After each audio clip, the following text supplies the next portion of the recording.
નમસ્કાર દોસ્તો, સ્વાગત છે તમારું તમારી પોતાની યુટ્યુબ ચેનલ જીકે બાય એમકે સર ગુજરાતી જીકે પર.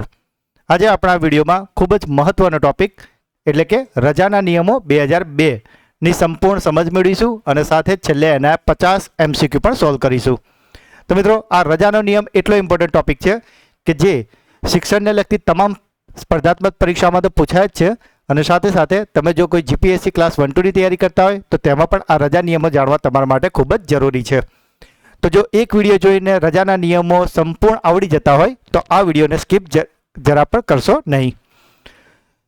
અને મિત્રો, આપણી ચેનલ પર આપણે જે દરરોજ કરંટ અફેર્સના વિડીયો લાવીએ છીએ અને સાથે જ આવા વિવિધ પ્રકારના ટોપિકો પર વિડીયો લાવીએ છીએ કે જે તમારી તમામ સ્પર્ધાત્મક પરીક્ષા માટે ખૂબ જ ઉપયોગી હોય છે.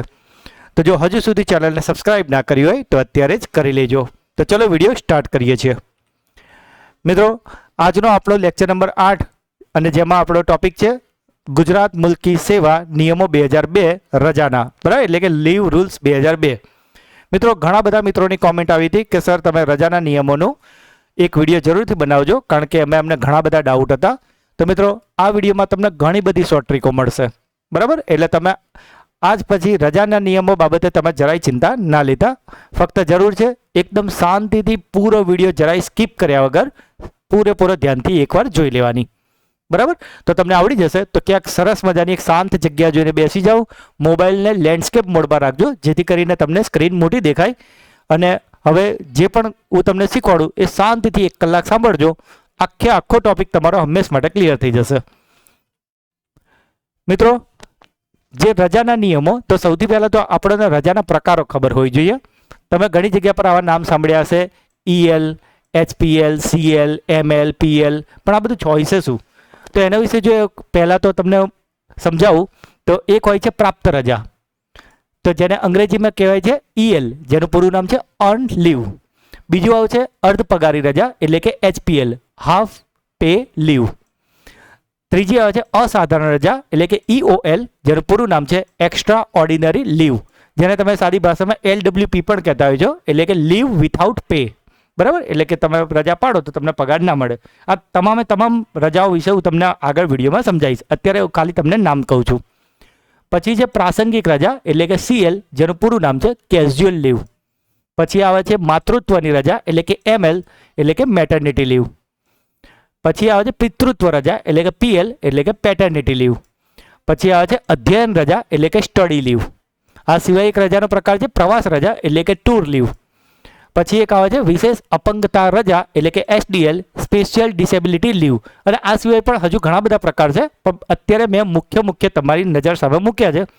મેં આજ સુધી જેટલા પણ મારી નજર પડી છે રજાને લઈને, જેટલા પણ યુટ્યુબ પર વિડીયો છે એ ડાયરેક્ટ સીધું 2002નું રજાના નિયમો ચલાવતા થઈ જાય છે. અરે પણ પહેલાં તો સૌથી પહેલાં રજાના નિયમો ભણાવો છો તો ઘણા મિત્રોને, જે સ્ટુડન્ટો છે જે ફર્સ્ટ ટાઈમ હજુ તૈયારી ચાલુ કર્યા છે, એમને CLનું કદાચ પૂરું નામ ખબર હોય પણ એમને કદાચ આ HPL, EOL આનું પૂરું નામ ખબર જ નથી હોતી. તો પહેલાં તો તમે એક બેઝિક કોન્સેપ્ટ ક્લિયર કરો કે આટલી રજા છે કે જેને ગુજરાતીમાં આ કહેવાય અને અંગ્રેજીમાં આ કહેવાય. તો આઈ હોપ કે તમને અત્યારે ક્લિયર થઈ ગયું હશે. થઈ ગયું છે ને? Okay, very good. મિત્રો, આ જે રજાના નિયમ 2002 છે તેમાં કુલ 9 પ્રકરણો છે અને 101 કલમો છે. તો આ વિડીયોનો પહેલો જ આપણે MCQ નીકળી ગયો અહીંયાથી જ કે રજાના નિયમો 2002માં કુલ કેટલા પ્રકરણ હોય છે? યસ, વેરી ગુડ, 9 પ્રકરણ હોય છે. જો તમારે બોલવાનું છે, બરાબર. જે લોકો આપણી 1 થી 7 વિડીયો જોઈને આવ્યા છે ને તેમને તો હવે ખ્યાલ આવી ગયો છે કે કઈ રીતે ભણવાનું છે. પણ જે મિત્રો ડાયરેક્ટ આવ્યા છે એમને પણ કહી દઉં કે જ્યારે હું કહું ત્યારે તમે બોલજો, બરાબર. કારણ કે આપણા 1 કલાકમાં આ રજાને પરફેક્ટ તૈયાર કરી લેવાની છે. કલમો છે 101. કેટલી હોય છે કલમ? 101.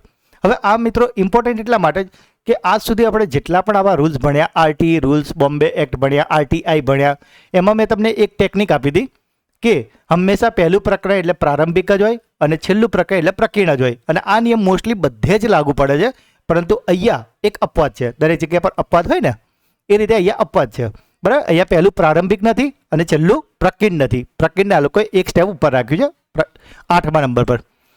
તો મિત્રો, જો ફટાફટ પહેલાં તો અહીં જોઈ લઈએ. જો કોઈ લોડ ના લીધા, બરાબર, અત્યારે ખાલી શાંતિથી સાંભળો. યુટ્યુબના બાકીના વિડીયો કરતાં તમને આ વિડીયો 100% તમને કંઈક એક્સ્ટ્રા ઓર્ડિનરી તો થોડોક તો લાગશે જ, બરાબર. એવો મારો પૂરો પ્રયત્ન રહેશે. પણ તમે બસ શાંતિથી જુઓ, કોઈ લોડ ના લો. ચલો, પહેલું ચેપ્ટર છે સામાન્ય, કે જેમાં 1 થી 8 કલમો છે, એટલે કુલ કહીએ તો કુલ 8 કલમો. બીજું ચેપ્ટર છે તેનું નામ છે વ્યાખ્યાઓ, કે જેમાં એક જ ચેપ્ટર છે 9 નંબરનું. ત્રીજું ચેપ્ટર છે સામાન્ય શરતો, કે જેમાં 14 કલમો છે, એટલે કે 10 થી 23. ચોથું છે રજા મંજૂરી અને પરત ફરવા બાબતના બધા નિયમો છે એમાં, કે જેમાં કુલ 22 કલમો છે અને તેની સંખ્યા છે 24 થી 45. પાંચમા નંબરનું પ્રકરણ છે લેણી અને મળવાપાત્ર રજાના પ્રકારો, કે જેમાં 23 કલમો છે, એટલે કે 46 થી 68. છઠ્ઠા નંબરનું પ્રકરણ છે અભ્યાસ રજા સિવાય અન્ય ખાસ રજાઓના પ્રકાર, કે જેમાં 8 કલમો છે અને તેનો નંબર છે 69 થી 76. સાતમા નંબરનું પ્રકરણ નામ છે અભ્યાસ રજા, કે જેમાં 18 કલમો છે અને તેનો ક્રમ છે 77 થી 94. આઠમા નંબરનું પ્રકરણ, કે જે દરેક બાકીના આવા રૂલ્સમાં એક્ટમાં આપણે જોતા હતા, કે જે છેલ્લા નંબરનું પ્રકરણ હતું, પણ આમાં છેલ્લેથી બીજું રખાયું છે. પ્રકરણ એટલે મિત્રો પરચુરણ, બરાબર. જે નિયમ આ બધા ક્યાંયમાં સેટ ના થયો હોય એ છેલ્લે આ પ્રકરણમાં મૂકી દેવાનું. આ દરેક જગ્યા પર કોમન છે, બરાબર. તમે બોમ્બે એક્ટ ભણો, આરટીઈ, આરટીએ બધામાં. તો આમાં છે ને પ્રકરણમાં 6 કલમો છે, 94 થી 100. અને છેલ્લે રદ કરવા જેવી બાબતો, કે જે અપવાદરૂપ બાબતો હતી, તેને 101 નંબરની કલમમાં રાખ્યા છે. એટલે કુલ સંખ્યા એક તો આ રીતે 101 છે. મિત્રો, અત્યારે એક ઓવરવ્યૂ આપું છું, કોઈ ચિંતા ના કરો. એવું ના કહેતા કે સર આ તો કે ગોખવા બેસો. ના, નથી ગોખવાનું ભાઈ. તમારા માટે હું બેઠો છું, મેં તમારા માટે બહુ રિસર્ચ કરીને લાવ્યો છું, બરાબર. અને બીજી વસ્તુ, કે અહીંયા કેટલી કલમ છે? 101. તો 101 કરવાની ના, કારણ કે જ્યારે લીવ રૂલ્સ બનતા હોય તો એ તમામ કર્મચારી માટે સરકાર બનાવતી હોય, બરાબર. એટલે એના માટે એ લોકોને તો ઝીણામાં ઝીણી બાબત પણ લખવી પડે. પણ અત્યારે આપણે શું છે, કોઈ પરીક્ષાની તૈયારી કરી રહ્યા છે ને તેમાં એક ટોપિક છે આપણો. તો મિત્રો, આપણે હાર્ડવર્ક નહીં કરવાનું, આપણે સ્માર્ટ વર્ક કરવાનું છે, બરાબર. અને જે પરીક્ષામાં પૂછાય એવી બાબતો છે ને, એ બધી મેં સાઈડ પર કરી દીધી છે આ વિડીયોમાં તમારા માટે. હવે તમારે ખાલી બેઠા બેઠા શાંતિથી વિડીયો જોવાનો છે. અને ખાસ યસ, સમજી ગયા જૂના મિત્રો, સમજી ગયા. વિડીયોને લાઇક કરવાનો છે અને કોમેન્ટ તો ખાસ કરવાની છે.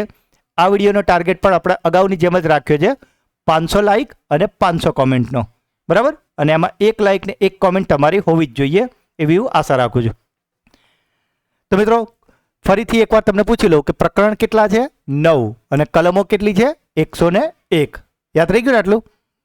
અત્યારે તમારે બીજું બધું આ જવા દો. અત્યારે મેં તમને ઓવરવ્યૂ આપી. આ સ્લાઇડમાંથી હું તમને કહું કે આ 2 પ્રશ્નો તમને યાદ રહી ગયા. લીવ રૂલ્સ 2002માં કુલ પ્રકરણ કેટલા છે? તો પ્રકરણ છે 9. કુલ કલમો કેટલી છે? 101. બોલો, આટલું યાદ રહી ગયું છે?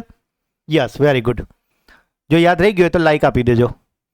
ચલો, હવે કેટલી મહત્વપૂર્ણ બાબતો પર નજર નાખીએ. મિત્રો, આ વિડીયો મેં એટલો બધો ટુ ધ પોઈન્ટ બનાવ્યો છે કે તમારા દરેક લાઇનમાંથી એમસીક્યુ નીકળશે તો જરાય સ્કીપ કરવાની ભૂલ ના કરતા, બરાબર. જો અત્યારે કામમાં હોય ને તો વિડીયો અટકાવી દેજો, પણ ફ્રી થઈને પૂરા ધ્યાનથી આખો વિડીયો જોઈ લો, બરાબર. ચલો, તો ગુજરાત મુલકી સેવા રજાના નિયમો 2002 એ લાગુ ક્યારે કર્યા? તો 15/11/2002. હવે જો શાંતિથી, આ બીજો આપણો મોસ્ટ આઈએમપી પ્રશ્ન. જ્યારે હવે તારીખ ન હોય ને તો આ પ્રશ્ન પૂછવાની શક્યતા બહુ જ વધી જાય, બરાબર. હમણાં કદાચ 50 પ્રશ્નો હશે ને, એમાં પણ આ પ્રશ્ન આવી શકે. તો કઈ તારીખે લાગુ કરાયા છે? 15 ઓક્ટોબર 2002. ક્લિયર? જો એનું ટાઇટલ જ છે ગુજરાત મુલકી સેવા રજાના નિયમો 2002. એટલે 2002 તો તમારે ગોખવું જ નહીં પડે, કે ખબર જ છે. જેમાં હોય છે ને RTE 2009, RTI 2005, બોમ્બે એક્ટ 1947. તે જ રીતે રજા મુલકી આ જે નિયમો છે એ 2002 છે. એટલે પાછળનું તો યાદ રહી ગયું. ખાલી યાદ શું છે કે ભાઈ 15 નવેમ્બર. ક્લિયર? ઓકે. હવે જો આપણે જે આગળ જે ચેપ્ટર જોઈને અહીંયા તમે જુઓ, આ તમે જોયું ને સામાન્ય વ્યાખ્યા શરતો. મેં તમને શું કીધું હતું કે તમે ખાલી અત્યારે આ યાદ રાખો. હવે તમને એવું થતું હોય કે સાહેબ આ બધું ગોખવાનું હતું, તો મેં પહેલાં જ વાત કરી તમને કે હું તમને શોર્ટ ટ્રીકો આપવાનો છું ને. તો અહીંયા જો શું છે, સામાન્ય વ્યાખ્યા અને સામાન્ય શરતો. તો જુઓ, એ પહેલું આપણે એક કામ કરીએ. અહીં ટોટલ કેટલા છે જુઓ, ટોટલ 9 છે, બરાબર. પ્રકરણ 9 છે ને, તો આપણે 3 3ની જોડી બનાવી દઈએ. 1 2 3ની જોડી, 4 5 6ની જોડી, 7 8 9ની જોડી. જો શાંતિ સમજો, કોઈ લોડ ના લો, એકદમ રિલેક્સ માઇન્ડથી આમ પેલી ફન ગેમ જોવા ગયા હોય ને, બસ એ રીતે ખાલી એક્ટિવલી ધ્યાનથી વિડીયો જોજો, બરાબર. બીજું કોઈ લોડ બીજું ના લો, યાદ રહેશે નહીં રહે એ બધું, બરાબર. એ ભૂલી જાઓ, યાદ રહેવાનું જ છે. તો જો આપણે 3 3ની જોડી બનાવી દઈએ. 1 2 3 પહેલી જોડી, 4 5 6 બીજી જોડી અને 7 8 9 ત્રીજી જોડી. બોલો, આટલું યાદ રહી ગયું? ઓકે. ચલો, હવે આપણે એક એક કઈ જો 3 3ની જોડી અહીંયા છે. 1 2 અને 3 એટલે કે સામાન્ય બીજામાં હતું વ્યાખ્યા અને ત્રીજામાં હતું સામાન્ય શરતો. બરાબર.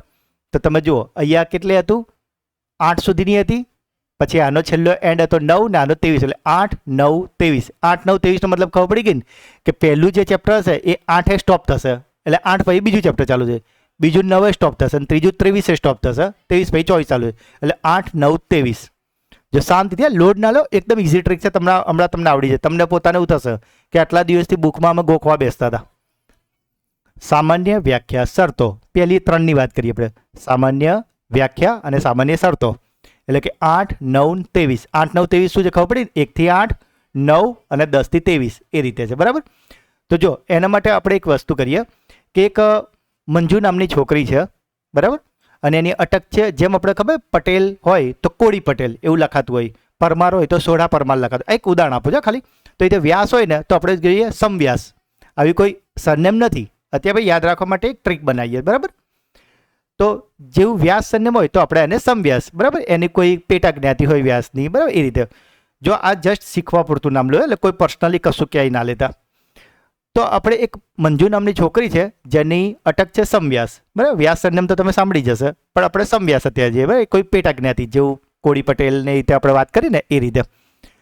તો આ જે મંજુ હતી ને એને ખબર પડી કે પરીક્ષામાં જે અભ્યાસક્રમ એણે તૈયાર કર્યો હતો, પણ કે હવે તો ભાઈ બહુ જ અઘરો અભ્યાસક્રમ નવો આવ્યો છે. બરાબર. તમે જે આજે પરીક્ષાની તૈયારી કરો ને તમને ખબર પડી અરે યાર અત્યાર સુધી ગઈ સાલ તો કેટલો ઇઝી કોર્સ હતો, આજે વખતનો કોર્સમાં જે બધું નવું આવ્યું છે એટલું બધું હાઈ લેવલનું થઈ ગયું છે ને કે હવે તમે ડરી ગયા છો.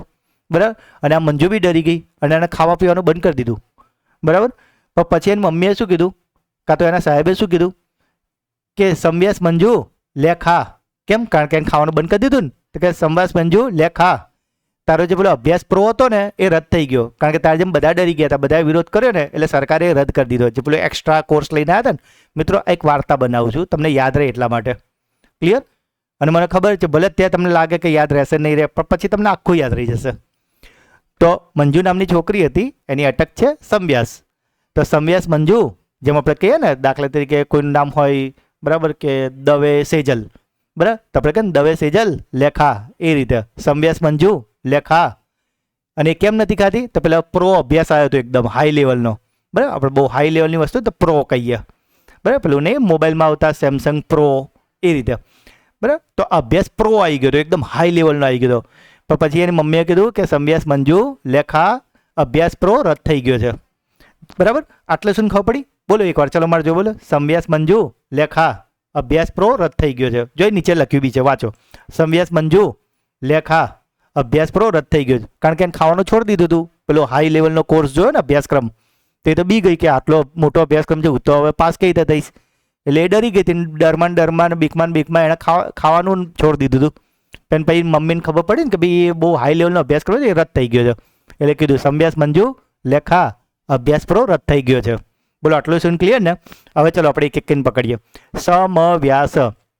સ એટલે સામાન્ય, સમ એટલે શું છે? સામાન્ય. વ્યા એટલે વ્યાખ્યા, અને સ એટલે શરતો.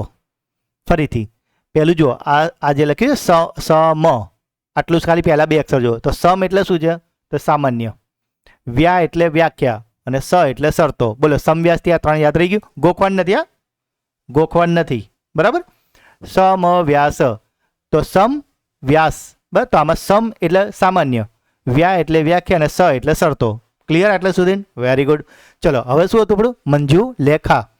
તો મંજુ એટલે રજાની મંજૂરી. મંજુ તો મંજૂરી. કોની મંજૂરી? તો આપણું ચેપ્ટર નામ જ છે ભાઈ, રજાના નિયમો. તો રજાની જ મંજૂરી હશે ને. તો મંજુ એટલે મંજૂરી. કોની મંજૂરી? રજાની મંજૂરી. લે એટલે લેણી. શું? લેણી રજાઓ વિશે. બરાબર. લેણી રજા શું છે આપણે હમણાં આગળ તમને શીખવાડીશ. અને ખા એટલે ખાસ રજા. બરાબર. તો આ બધી રજાઓના જ પ્રકાર છે. બરાબર. તો રજાની મંજૂરી, લેણી રજા અને ખાસ. મંજુ લેખા, મંજૂરી, લેણી, ખાસ. બોલો જોડે, મંજૂરી, લેણી, ખાસ. ફરી એકવાર, મંજૂરી, લેણી, ખાસ. ચલો એકવાર 1 થી 6 બોલી દઈએ. સમવ્યાસ મંજુ લેખા એટલે સમ એટલે સામાન્ય, વ્યા એટલે વ્યાખ્યા, સ એટલે શરતો. મંજુ એટલે મંજૂરી, લે એટલે લેણી અને ખા એટલે ખાસ. બરાબર. હવે તમને એકવાર અહીંથી બી બતાવી દઉં. સમવ્યાસ એટલે સ એટલે સામાન્ય, વ્યા એટલે વ્યાખ્યા, સ એટલે સામાન્ય શરતો એટલે સમવ્યાસ થઈ ગયું 1 થી 3. મંજુ લેખા એટલે મંજુ એટલે મંજૂરી, બરાબર, રજા મંજૂરી પરત ફરવા બાબત છે ને એ રીતે તો મંજૂરી. લેણી અને મળવાપાત્ર રજાના પ્રકારો, લે અને ખા એટલે ખાસ રજાઓના પ્રકારો જોઈ લખ્યું છે ને, ખાસ રજા, લેણી રજા, બરાબર, મંજૂરી. તો સમવ્યાસ મંજુ લેખા. હવે આપણે આગળ શું કીધું હતું? અભ્યાસ પ્રો રદ થઈ ગયો છે. તો અભ્યાસ એટલે કે અભ્યાસ રજા, પ્રો એટલે આપણું પ્રકીર્ણ, અને રદ એટલે રદ કરવા જેવી બાબતો, બરાબર. થઈ ગયો ખાલી મેં સેન્ટેન્સ પૂરું કરવા માટે બનાવ્યું છે કે જેથી કરીને આપણે ગોખવું ના પડે. એક કમ્પ્લીટ સેન્ટેન્સ હોય ને તો બોલવામાં એકદમ ઇઝીલી યાદ રહી જાય. પરીક્ષામાં તમારે સામે તરત તમે કહો સમવ્યાસ મંજુ લેખા અભ્યાસ પ્રો રદ થઈ ગયો છે. ક્લિયર આટલે સુધી મિત્રો? મજા આવે છે ને? મજા આવે છે ને? તો વિડીયોને લાઈક કરો યાર. અને આપને એક રિક્વેસ્ટ છે, પરીક્ષા હોય કે ના હોય, દરરોજના આપણા કરંટ અફેર્સના વિડીયો કે જે રોજ જ સવારે 8 વાગે ચેનલ પર મુકાય છે તે જોવાની આદત જરાય તમે છોડતા નહીં. કારણ કે હજુ તો ઘણી બધી પરીક્ષા આવવાની છે, બરાબર. અને કરંટ અફેર્સ તો દરેક એક્ઝામ માટે ગેમ ચેન્જર સાબિત થતો હોય છે. અને એને જો તમે એક્ઝામની આગળ મેગઝીન લાઈન વાંચવા બેસો ને તો નહીં આવડે, બરાબર. એટલે તમારે રોજ ખાલી 15 મિનિટનો વિડીયો છે ને એ જોવાની એક આદત પાડી દેજો, બરાબર. કારણ કે જે પણ ઇતિહાસ, ભૂગોળ, બંધારણ ને બધું પૂછાતું હોય છે ને, સપોઝ કે આ સન્ડે જે એક એક્ઝામ છે, બરાબર, EEIની, તેમાં 150 માર્કના જે ટોપિક છે ને એ તો ઓલરેડી મેં તમને કરાયા જ છે મોટા ભાગના, બરાબર. પછી 50 માર્કનું જે આવવાનું છે ને એમાં તમે જોજો મોટા ભાગનું બધું કરંટને રિલેટેડ જ આવશે. તો જેણે કરંટ અફેર્સની સિરીઝ પકડી રાખી હશે ને એને વાંધો જ નહીં આવે, બરાબર. અને એના માટે છેલ્લા 4 મહિનાના કરંટ અફેર્સનો મોસ્ટ IMP 700 પ્રશ્નોનો વિડીયો ઓલરેડી મેં ચેનલ પર આજે જ મૂક્યો છે. તો એને ખાસ જોઈ લેજો, બરાબર. એવી ભૂલ તમે ના કરતા કે જે બીજા લોકો મૂકે છે, બરાબર, 30-35 મિનિટનો વિડીયો એને કહી દે મહિનાનો આવી ગયો. અરે ના હોય, 30-35 મિનિટમાં માંડ 50 પ્રશ્નો થાય. અને 4 મહિનાનો વિડીયો માટે તમે 50 પ્રશ્નો કરીને જાઓ, તમે વિચારો કે હું પરીક્ષામાં કરંટ સોલ્વ ના થાય. કારણ કે મેં ટુ ધ પોઈન્ટ પ્રશ્ન ઉઠાવ્યા છે ને તો પણ 3 થી 4 કલાકનો વિડીયો થાય જ. કારણ કે એમાં પછી સ્કીપ કરો ને તો પછી તમે મેરિટમાં નીકળી જાઓ, બરાબર. એટલા માટે બીતા નહીં, મહેનત તો જો કરવી જ પડશે. સફળતા એમને મળતી જ નહોતો તો બધા સફળ ના થઈ, બધા અધિકારી ના બની ગયા હોત. હા, એટલે થોડુંક તો રાતે ઉજાગરો કરવો પડશે વિડીયો જોવા માટે બી. અને બાકીનું પછી થાય તમે દરરોજ સવારે પેલી 15 મિનિટ ચેનલને આપતા રહેજો, પરીક્ષા હોય કે ના હોય. તો ચલો આપણે શું હતું? સમવ્યાસ મંજુ લેખા અભ્યાસ પ્રો રદ થઈ ગયો છે. તો સામાન્ય વ્યાખ્યા, શરતો, મંજૂરી લેણી ખાસ, અભ્યાસ પ્રકીર્ણ રદ. 8, 9, 23, 45, 68, 76, 94, 100, 101, બરાબર. હવે આ 45 એટલે હવે તો ખબર પડી ગઈ ને કે આ 23 અટકી હતું. તો ઓબ્વિયસલી નેક્સ્ટ ક્યાંથી ચાલુ થયું હશે? 23 પછી 24 થી લઈને 45. 45 થી 68 નો મતલબ શું થાય કે અહીંયા કઈ આવશે લેણીમાં? તો 46 થી 68. અને અહીંયા શું આવશે? તો 68 પછી શું આવે? 69 થી લઈને 76 એ ખાસમાં આવશે. ક્લિયર? અભ્યાસ શું છે? તો 76 અહીં પતી ગયું ખાસ રજાઓ. તો 77 થી લઈને 94 સુધી હશે ને એ અભ્યાસ રજા હશે. 95 થી લઈને 100 સુધીની પ્રકીર્ણ હશે. અને છેલ્લું છે એ રદ કરવા બાબતો. તો આ ફરી એકવાર જોઈ લો, આ જે હતું એ જ વસ્તુ છે. બોલો હવે આ થોડું ઇઝી લાગે છે ને? લાગે છે ને? બસ સર, રિલેક્સ માઇન્ડ રાખો, આવડી જશે. મિત્રો, જે શિક્ષણની સિરીઝ આપણી ચાલી રહી છે તેના આટલા વિડીયો ઓલરેડી ચેનલ પર છે. આવું વારે ઘડી એટલા માટે બતાવું છું કારણ કે ઘણા મિત્રો અડધેથી ચેનલ સાથે જોડાયા છે. પણ મિત્રો તમને રિક્વેસ્ટ છે કે પહેલા લેક્ચરથી સળંગ જોજો, બરાબર. કારણ કે છે ને આ બધા વિડીયો એકબીજા સાથે કનેક્ટેડ છે. તમે પહેલો વિડીયો નીતિ આયોગ જોશો ને તો NEP 2020 એની જોડે કનેક્ટેડ હશે. RT 2009 NEP જોડે, NCF કનેક્ટેડ, આ બધા જ વિડીયો એકબીજા જોડે કનેક્ટેડ હોય છે, બરાબર, કોઈક ને કોઈક રીતે. અને જો તમે પહેલા વિડીયોથી જો મારા વિડીયો જોવાનું ચાલુ કરશો ને તો તમારા 8 ટોપિક જો તમે તૈયાર કરશો ને એટલે શિક્ષણની તમે કોઈ પણ પરીક્ષા આપશો, એ GS 1-2 હોય, ટેટ, ટાટ, કેની, AEI જે કે છે, આ બધી જ પરીક્ષામાં તમને આ વિડીયો બહુ જ હેલ્પફુલ થશે. કારણ કે જે તમારી આ પરીક્ષાઓની પ્રિલિમ હોય છે ને એ 200 માર્ક્સની હોય છે. એમાં 150 માર્ક્સનું જે સબ્જેક્ટિવ પૂછાય છે એમાં જે ટોપિક હોય છે ને એ આ જ ટોપિક હોય છે. તમે બીજું કશું ના કરીને જો ખાલી 8 વિડીયો જોઈને જશો ને તો તમે પરીક્ષામાં એટલીસ્ટ પાસ તો આરામથી થઈ. કદાચ તમને પર્સનલી એવું લાગશે કે હું કદાચ મેરિટમાં આવી જઈશ, બરાબર. કારણ કે 150 માર્ક્સનું વેટેજ છે અને એ 150 માર્ક્સના વેટેજમાં આટલા ટોપિક જો તમે કર્યા ને એટલે બીજું બધું ભૂલી જાઓ, કોઈ ટેન્શન ના લો તમે, બરાબર. આ પરફેક્ટ કર્યા હોવા જોઈએ. તો મિત્રો હવે ચાલો આપણે ચાલુ કરીએ છીએ. જેમ આપણે આગળ વાત કરી હતી કે 101 નિયમ છે પણ બધા જરૂરી નથી, બરાબર. હું તમને જેટલા કરાવું ને એટલા જ કરજો. પછી એ સિવાય બાકી તમારે ખાલી રજાના નિયમોમાં PhD કરવી હોય તો તમે પછી 101 ગોખવા બેસી શકો છો, બરાબર. પણ પરીક્ષાના લઈને હું ટુ ધ પોઈન્ટ કરાવું એ કરજો, બરાબર, વાંધો નહીં આવે. ચલો તો પહેલું પ્રકરણની વાત કરીએ નિયમ 3ની. તો આ નિયમ 3 જે છે ને એમાં અર્થઘટનની સત્તા આપેલી છે. હવે ખાસ આમાં મોસ્ટ એમ્બી છે કે કોઈ પણ આ જે રજાના નિયમ બાબતે કોઈ પણ આમાં જો કંઈ ડખો પડે, બરાબર, સાદી ભાષામાં કહું તો છેલ્લો આખરી નિર્ણય કોણ કહેવાય? નાણાં વિભાગનો. એટલે શું ખબર પડી? નાણાં વિભાગનો નિર્ણય હોય ને એ આખરી ગણાશે. આખરી સત્તા કોણ? નાણાં વિભાગ. ક્લિયર? કારણ કે તમારે રજા મૂકી તો બી તમે પગાર આપો ના આપો, અડધો આપો, પૂરો આપો, એ બધું જ, કારણ કે એ વાત થઈ ગઈ નાણાંની. પગાર આપવા એટલે પગાર એટલે પૈસા થયા ને, પૈસા એટલે નાણાં, એટલે એ બધું નાણાં ક્યાંથી? નાણાં વિભાગમાંથી. એટલા માટે જે આખરી સત્તા જે હશે, આખરી નિર્ણય છે, નાણાં વિભાગનો ગણાશે. આ પ્રશ્ન ઘણી બધી પરીક્ષામાં પૂછાયો છે એટલે મેં લીધો છે. આપણે જેટલું બી લીધું છે ને, આ જેટલું તમને યલો ને ગ્રીન ને બધું દેખાશે ને, બધું આઈએમપી જ છે. બરાબર. નિયમ 4 મુજબ મુશ્કેલીના સમયે લેખિત નોંધ મૂકીને ન્યાયિક છૂટછાટ કરી શકે, પણ નાણાં વિભાગની પૂર્વ મંજૂરી લેવી પડશે. કારણ કે હમણાં જ આપણે વાત કરી કે આખરી નિર્ણય તો કોણ છે? નાણાં વિભાગનો.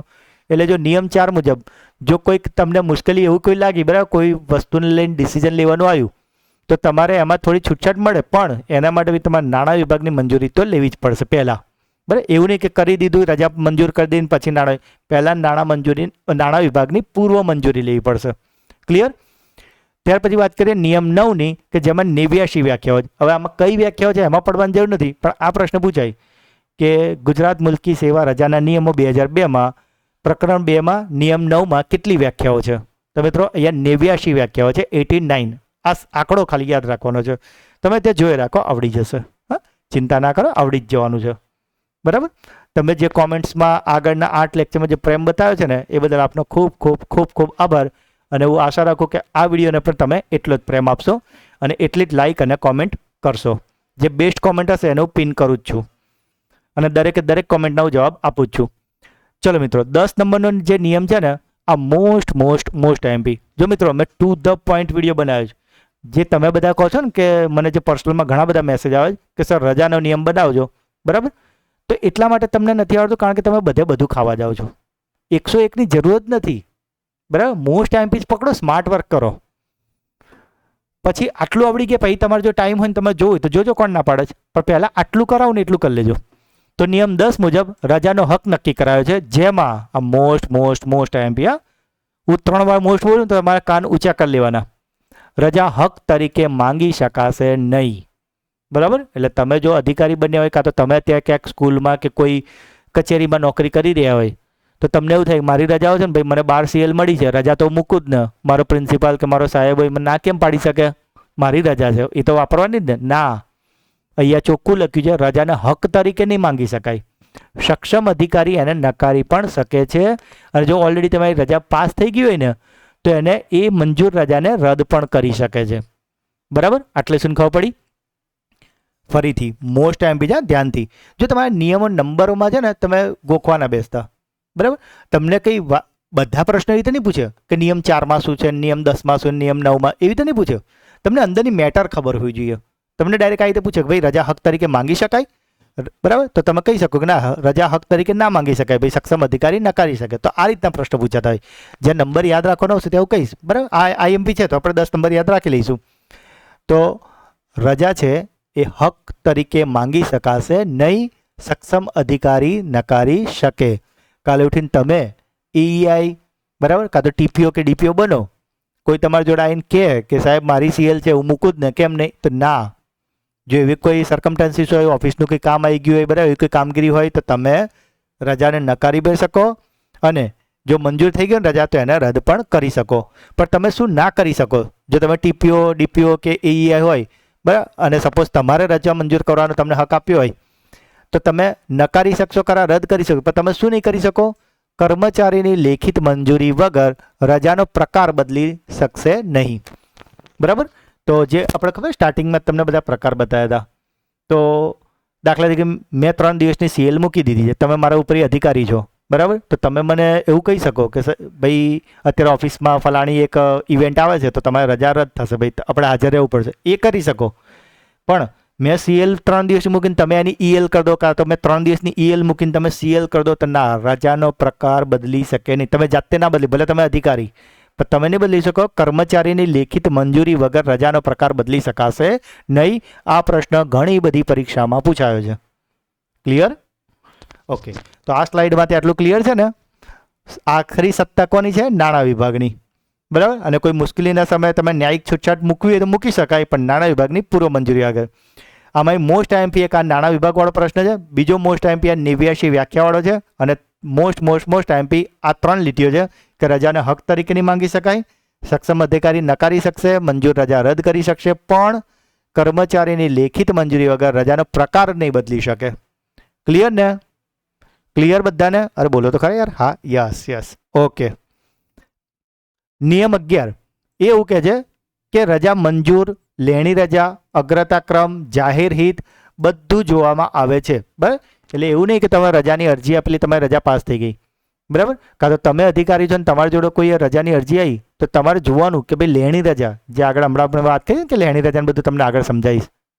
તો લેણી રજા મતલબ શું કે ભાઈ એના ખાતામાં કેટલી પડી છે હજુ, બરાબર. એના ખાતામાં માંડ 5 રજા પડી ને એને તો સીધી 20 રજા માંગી લીધી હોય તો એટલે પહેલાં ચેક કરવું પડે ને કે રજા મંજૂર માટે એની જોડે હજુ બાકી કેટલી રજા પડી છે, બરાબર. અગ્રતાક્રમ, માન લો કે હું આચાર્ય છું, મારા સ્ટાફમાં 5 શિક્ષકો છે, કાં તો કોઈ અધિકારી છે, મારા જો 5 કર્મચારી છે, બરાબર. જો હું કર્મચારીને શિક્ષક બંને એટલે બોલું કારણ કે રજાના નિયમો ફક્ત શિક્ષણ માટે નહીં, આ બધામાં આવે છે, બરાબર. તમે સચિવાલયમાં ક્લાર્ક બનો કે પોલીસમાં કોન્સ્ટેબલ બનો, રજાના નિયમ તો બધે જ લાગુ પડવાના છે. તો આ જે લેણી રજા અગ્રતાક્રમ, તો એક વસ્તુ કે તમારા ત્યાં એક વસ્તુ કે એક એક્સ વ્યક્તિએ માન લો અજય, વિજય ને સંજય 3 નામના એમ્પ્લોય છે, તો આપણે અજયને રજા આપી દીધી, પણ બીજી વાર બી અજય આવ્યો અને અજયને રજા આપી, ત્રીજી વાર બી અજયને, તેવું ચાલે? ના ચાલે ને. અગ્રતાક્રમ જોવાનો કે ભાઈ ગઈ વખતે અજયને આપી હતી તો હજુ સંજય તો બાકી છે, સંજયને આપી તો હજુ વિજય તો બાકી છે, તો આપણે બધાનો અગ્રતાક્રમ જોવો પડે, બરાબર. અને પહેલી વારમાં એવું થાય કે ભાઈ આપણે જોવાનું ભાઈ એ છે ને અધિકારીની વિવેક બુદ્ધિ પર જાય કે કોનું અર્જન્ટ કામ છે, બરાબર. કાં તો ભાઈ સિનિયોરિટી પ્રમાણે કોણ છે, એ બધા રીઝન સર્કમસ્ટન્સીસ જોઈને પછી રજા મંજૂર કરાતી. નિયમ 11 એ જ કહે છે કે રજા મંજૂર માટે લેણી રજા કેટલી બાકી છે, અગ્રતા કેમ કેવું છે, જાહેર હિત, આ બધું જ જોવામાં આવે છે. ક્લિયર? નિયમ 12 એવું કહે છે કે રજા મંજૂરી માટે સંખ્યાબળને ધ્યાને લેવામાં આવે છે, બરાબર. પછી તમે કોઈ સ્કૂલમાં માન લો કે આચાર્ય છો, કાં તો કોઈ કચેરીના અધિકારી છો, તમારા સ્ટાફમાં 10 સાહેબો છે, તમે 10-10ની રજા મંજૂર કરી દીધી, તો લો હવે કંઈ કામ આવ્યું તો શું કરશો? નો ડાઉટ તમે પાછા બોલાવી શકશો ને એ બધું તમે કહેશો હમણાં, બરાબર. પણ એવું નહીં, સંખ્યાબળ જોવાનું કે કેટલું છે, બરાબર. જનરલી એવું હોય કે 50%થી ઓછું ના થવું જોઈએ, બરાબર. તમારે એક જ સાથે એવો કોઈ તહેવાર આવે છે ને બધા એક સાથે રજા માંગવાઈ ગયા તો તમારે કહેવાનું ભાઈ 10નો સ્ટાફ હોય તો 5 જણ સુધી રજા મળશે, પછી ભાઈ 50% ડાઉન થઈ જાય એટલે પછી નહીં આપી શકાય, એવું રીઝન આપી શકાય. નિયમ 13 એવું કહે છે કે 120 દિવસથી ઓછી રજા હોય ને તો જે તે મથકના અન્ય કર્મચારીને ચાર્જ સોંપી શકાય. એટલે કે 120 દિવસ એટલે 4 મહિનાથી ઓછી રજા પર ગયા હોય ને તો એ જ ઓફિસના કાં તો બરાબર તો અન્ય જે કર્મચારી ને એને એનું ડેસ્ક કાં તો એનો જે ચાર્જ છે ને એ આપી શકાય. પરંતુ જે 120 દિવસથી વધુના કિસ્સામાં અન્ય મથકના કર્મચારીને ચાર્જ સોંપી શકાય. તો આમાં તમારે યાદ રાખવાનું છે આ 120, બરાબર. કે 120થી ઓછી હોય તો મથકના જ, એટલે આપણે સાદી રીતે ચલો એક સ્કૂલનું ઉદાહરણ આપીને તમને સમજાવું કે એક તમને ખ્યાલ છે ને ક્લસ્ટર હોય છે અત્યારે સરકારી સ્કૂલોમાં, પ્રાઇવેટ સ્કૂલોમાં બધા CRCs જે કહેવાય. તો એમાં CRCsમાં શું હોય કે ભાઈ એક ક્લસ્ટરમાં 8 થી 10 સ્કૂલો હોય સપોઝ કે બરાબર 8 કિલોમીટરની રેડિયસવાળી. તો એમાં કોઈ એક સ્કૂલનું કર્મચારી 120 દિવસથી ઓછી રજા પર છે ને તો અંદર એ લોકો ચાર્જ આપી દે, એ સ્કૂલના બીજા સાહેબે કે જોઈ લીધું, બરાબર. પણ 120 દિવસથી વધારેની રજા હોય ને તો પછી અન્ય કર્મચારીને પણ ચાર્જ સોંપી શકાય. તમે પે સેન્ટર આચાર્ય હોય તો તમે કોઈ સ્કૂલમાં મેથ્સ સાયન્સનો ટીચર નથી, 120 દિવસથી વધુના કિસ્સાવાળી રજા થઈ ગયા એની, તો પછી તમે ઓલ્ટરનેટ કરી શકો કે ભાઈ દરેક સ્કૂલના એક ટીચર, દરેક જે આપણી સ્કૂલ હોય ને પેટા સેન્ટરની બધી 8-10 સ્કૂલો, એમાં કહી દઈએ ભાઈ દરેકનો વારો બાંધી દઈએ, રોજ તમારે એક ટીચર ત્યાં જઈને, એટલે તમારો વારો અઠવાડિયે 10 દિવસે એક જ વાર આવે, પણ એ સ્કૂલમાં રોજ ત્યાં ટીચર મળતા રહે ને ત્યાંનું ભણવાનું ના બગડે એ રીતે. મિત્રો મજા આવે છે ને? કોઈ લોડ ના લેતા યાર, હા મસ્ત રીતે ભણો, કોઈ ચિંતા ના કરો. જો 8 વિડીયો તમે આગળના જોઈ લીધા છે ને આ વિડીયો, તો બીજું બધું કોઈ નેગેટિવ થોટ્સમાં ના પડતા, બરાબર. આપણું કામ છે કર્મ કરવાનું, બરાબર. અને સાચા દિલથી કર્યું હશે, વિડીયો દોડ્યા વગર જોયા હશે, શાંતિથી જોયા હશે, ફૂલ કોન્સન્ટ્રેટથી જોયા હશે ને તો મહેનત કરેલી ક્યાંય બાતલ નહીં જતી, બરાબર. કાં તો શીખશો કાં તો જીતશો, બરાબર. અને જો માન લો અત્યારે જીતી જાવ તો પ્રશ્ન જ નહીં, પણ માન લો અત્યારે શીખશો, કોઈ રીઝનથી પાસ ના બી થયા, બરાબર, તો જરાય નિરાશ નહીં થવાનું. આ તૈયારી તમને નેક્સ્ટ પરીક્ષામાં લાગશે, પણ તૈયારી કરેલી વેસ્ટ ક્યારેય નહીં જતી. હા, આટલું યાદ રાખજો. અને બીજું કે તૈયારી કરવાનું ક્યારેય છોડતા નહીં. હા, તૈયારી ચાલુ રાખજો, વધારે નહીં તો એટલીસ્ટ રોજનું 15-20 મિનિટ, જે મેં કીધું કરંટ અફેર્સ સાથે એવું કંઈક, ભલે મારા ચેનલના વિડીયોને બીજાના, પણ એટલીસ્ટ 15-20 મિનિટ તમે પોતાના માઇન્ડને એક્ટિવ રાખજો, આ લર્નિંગ પ્રોસેસ જોડે જોડાયેલા રહેજો, બરાબર. નિયમ 14 મુજબ રજાનું એકમાંથી બીજા પ્રકારમાં રૂપાંતર કે જેમાં મળવાપાત્ર રજા પગારની સામે સરભર કરવાની શરતે કરવાનું રહેશે, બરાબર.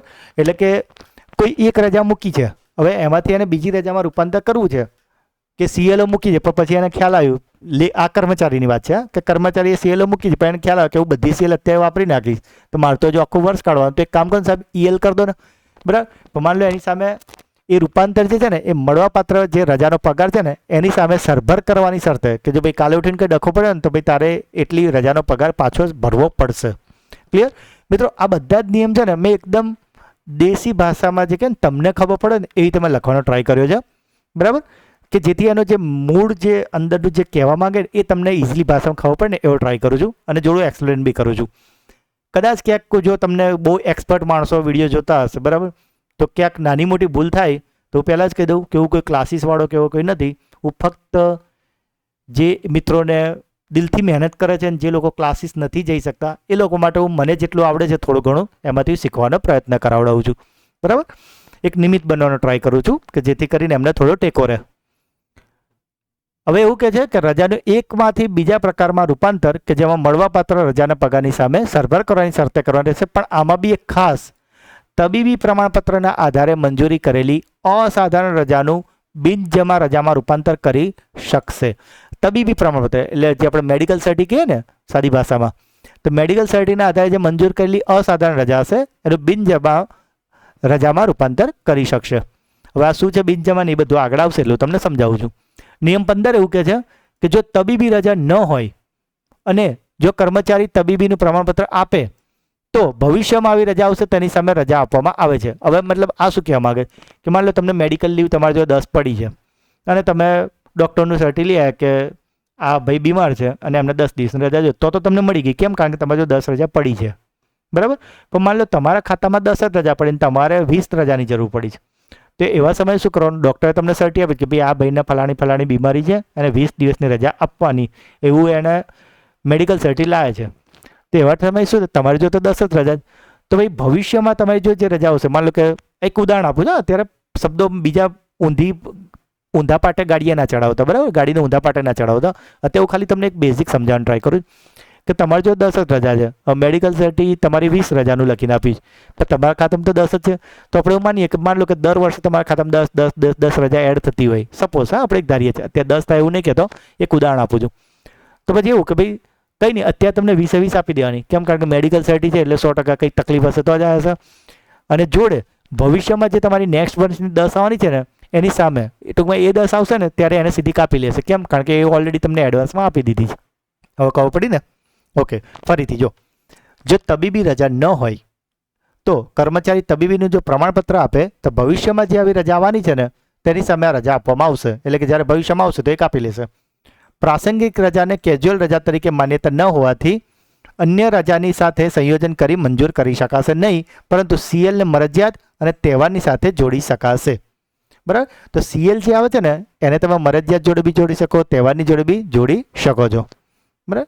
ક્યાંક ટાઈપિંગમાં રજાનું રાજા થઈ ગયું લાગે છે, કારણ કે મારે કોઈ ટીમ નહીં હોતી ને મારે શું વિડીયો જલ્દી તમારી ડિમાન્ડ હતી એટલે હું જલ્દી મેં બનાવ્યો છે, બરાબર. એટલે ક્યાંક નાની ટાઈપિંગ એરર લાગે, નહીં હોય આમ તો 90% એકાદ બે હશે જ. નિયમ 16 મુજબ કર્મચારીની સળંગ રજા 5 વર્ષથી વધી જાય ત્યારે કોઈ પણ રજા મંજૂર કરવી જોઈએ નહીં, બરાબર. સળંગ રજા, હવે ઘણીવાર એવું હોય કે કોઈ સરકારી કર્મચારી હોય પછી ક્યાંક કેનેડા કે વિદેશ ક્યાંક જતા રહ્યા, બરાબર, હવે આવતા જ નથી, ત્યાંથી રજાઓ મૂક કરે છે, ELO CLO બધું મૂક્યા કરે છે. તો એવા સમયે શું કે જો એ સળંગ રજા 5 વર્ષ વધી જાય ને તો પછી એની કોઈ રજા મંજૂર કરવી નહીં, એવું નિયમ 16 કહે છે. ક્લિયર? નિયમ 17 એવું કહે છે કે જો ફરી રજા પર જવા માટે ફરજ પર હાજર થયા હોય તો એમ કરવાની પરમિશન આપવી નહીં. એટલે માની લો કે કોઈ સાહેબ હોય, બરાબર, કે કોઈ મેડમ હોય રજા પર છે, આપણે એક સ્કૂલની વાત કરીએ, ચલો કોઈ શિક્ષક છે રજા પર છે, હવે એને ખબર છે કે ભાઈ મે મહિનામાં વેકેશન પડવાનું છે, તો એ શું કરે? દાખલા તરીકે 3 મે વેકેશન પડવાનું તો 2 મે સ્કૂલમાં હાજર થઈ જાય, બરાબર. હવે હાજર થઈ ગયા અને પછી તો હવે હાજર થઈ ગયા એટલે એમને વેકેશન મળ્યું, બરાબર. અને જેવું જ વેકેશન પૂરું થયું, માની લો કે 8 જૂને પૂરું થયું, તો 8 જૂને સ્કૂલે હાજર થયા અને તરત ફરીથી પાછા વર્ષ માટે ગાયબ. બરાબર. લાંબી રજા પર ઓલરેડી હતા, વેકેશનની આગળ પાછળ એક દિવસ માટે આવી ગયા હોય, એટલે તમને ખબર જ હોય કે ભાઈ લાંબી રજા પરથી આવ્યા છે અને ફરી રજા પર જતા જ રહેવાના છે, ખાલી આ તો એક દિવસ માટે આવ્યા, તો આવું કરવાની પરમિશન આપવી નહીં. સાથે જ નાણાં વિભાગનું 1 ડિસેમ્બર 2006, આ ડેટ યાદ રાખજો, 1/12/2006. તો 1 ડિસેમ્બર 2006ના જાહેરનામા અનુસાર જો કર્મચારી 1 વર્ષ સુધી વગર પરમિશને ગેરહાજર રહે તો તેનું રાજીનામું સમજીને નોકરીને સમાપ્ત કરવી. બરાબર. તમે ટીપીઓ ડીપીઓ કોઈ અધિકારી છો અને તમને ખબર છે કે તમારી ઓફિસનો કોઈ કર્મચારી છે એ આવતો જ નથી અને એને તમને કોઈ જાણ પણ નહીં લીધી, કોઈ પરમિશન જ નહીં લીધી તમારી, બરાબર, ઉપરી અધિકારીની, સત્તાધિકારીની. તો જો 1 વર્ષ સુધી જો એવી વિથઆઉટ પરમિશન જો ગેરહાજર રહે ને, તો સમજી જ લેવાનું કે ભાઈ એનું રાજીનામું ગણી જ લેવાનું, એવું એ લખી જ દીધું, પછી એને કોઈ પૂછવા નહીં જવાનું. બરાબર. પણ રાજીનામું ગણતા પહેલાં 1 વર્ષના ગાળામાં તમારે એને 3 નોટિસો આપવી પડશે. બરાબર. જેથી કરીને ભાઈ તમે કહી શકો ભાઈ 1 વર્ષમાં અમે એને 3 નોટિસો મોકલી હતી, ભાઈ કેમ નહીં આવતા, તમે કોઈ હાજર રિપોર્ટ, ગેરહાજર રિપોર્ટ બી નહીં આપે, નહીં આવતા. 3 નોટિસ પછી બીજું એ ના આવે તો પછી જય ભગવાન. સાથે જ પરમિશન વગરની ગેરહાજરી 1 વર્ષ કરતાં ભલે ઓછી હોય, પણ કુલ ગેરહાજરી 5 વર્ષ થઈ જાય ને તો પણ રાજીનામું ગણી લઈને સેવા સમાપ્ત કરી દેવાની. એટલે કે અહીં આપણે વાત કરીએ ને કે 1 વર્ષ સુધી વગર પરમિશન ગેરહાજર તો રાજીનામું, પણ માની લો કે 1 વર્ષ નહીં રહ્યો, એ 6 મહિના પછી આવી ગયો છે, પછી પાછું એને 6 મહિના નોકરી કરી, ફરી પાછું 6 મહિના ખોવાઈ ગયો, ફરી પાછી 1 વર્ષ નોકરી કરી, ફરી 6 મહિના ખોવાઈ ગયો. પણ આવું કરતાં કરતાં એની જે ગેરહાજરી છે ને એ ટોટલ જે તમે જોયું કે ભાઈ ભલે વચ્ચે 6 મહિના નોકરી કરી પણ ફરી 6 મહિના તો ગાયબ જ હતો, તો એ જેટલા વચ્ચે જે એણે ગાબડા માર્યા છે તે 6 મહિના કે 5 મહિના, વર્ષ એ બધું ટોટલ મારવાનું. જો એ ટોટલ 5 વર્ષથી વધી જાય ને તો ભાઈ કહેવાનું કે તમારું રાજીનામું ગણી લઈને તમારી સેવા સમાપ્ત કરી દીધી છે. પણ આમાં પણ એક વસ્તુ દરેકમાં, કારણ કે સરકારી નોકરી જ ભાઈ, બરાબર, એમ તો કઢાય નહીં, એટલે આમાં પણ કર્મચારીને પોતાની રજૂઆતની તક આપવી. ક્લિયર? આટલે સુધી જો લોડ ના લો, એકદમ રિલેક્સ થઈને સાંભળો. પેલું પિક્ચર જોવા જાય ને કેવું એકદમ રિલેક્સ થઈને આપણે જોઈએ, તો બી બહાર આવીએ તો કેવું આનું આખું ગીત ને સ્ટોરી ને બધું યાદ હોય છે. બસ એ ગીતો મગજમાં ફર્યા કરતા ને 2 દિવસનું પિક્ચર જોઈને આવીએ, બસ એ રીતે આ બધું રજા નિયમ તમારા મગજમાં ફર્યા કરશે. જોજો, ખાલી ધ્યાન દઈને જુઓ, શાંતિ, ટેન્શન ના લેતા.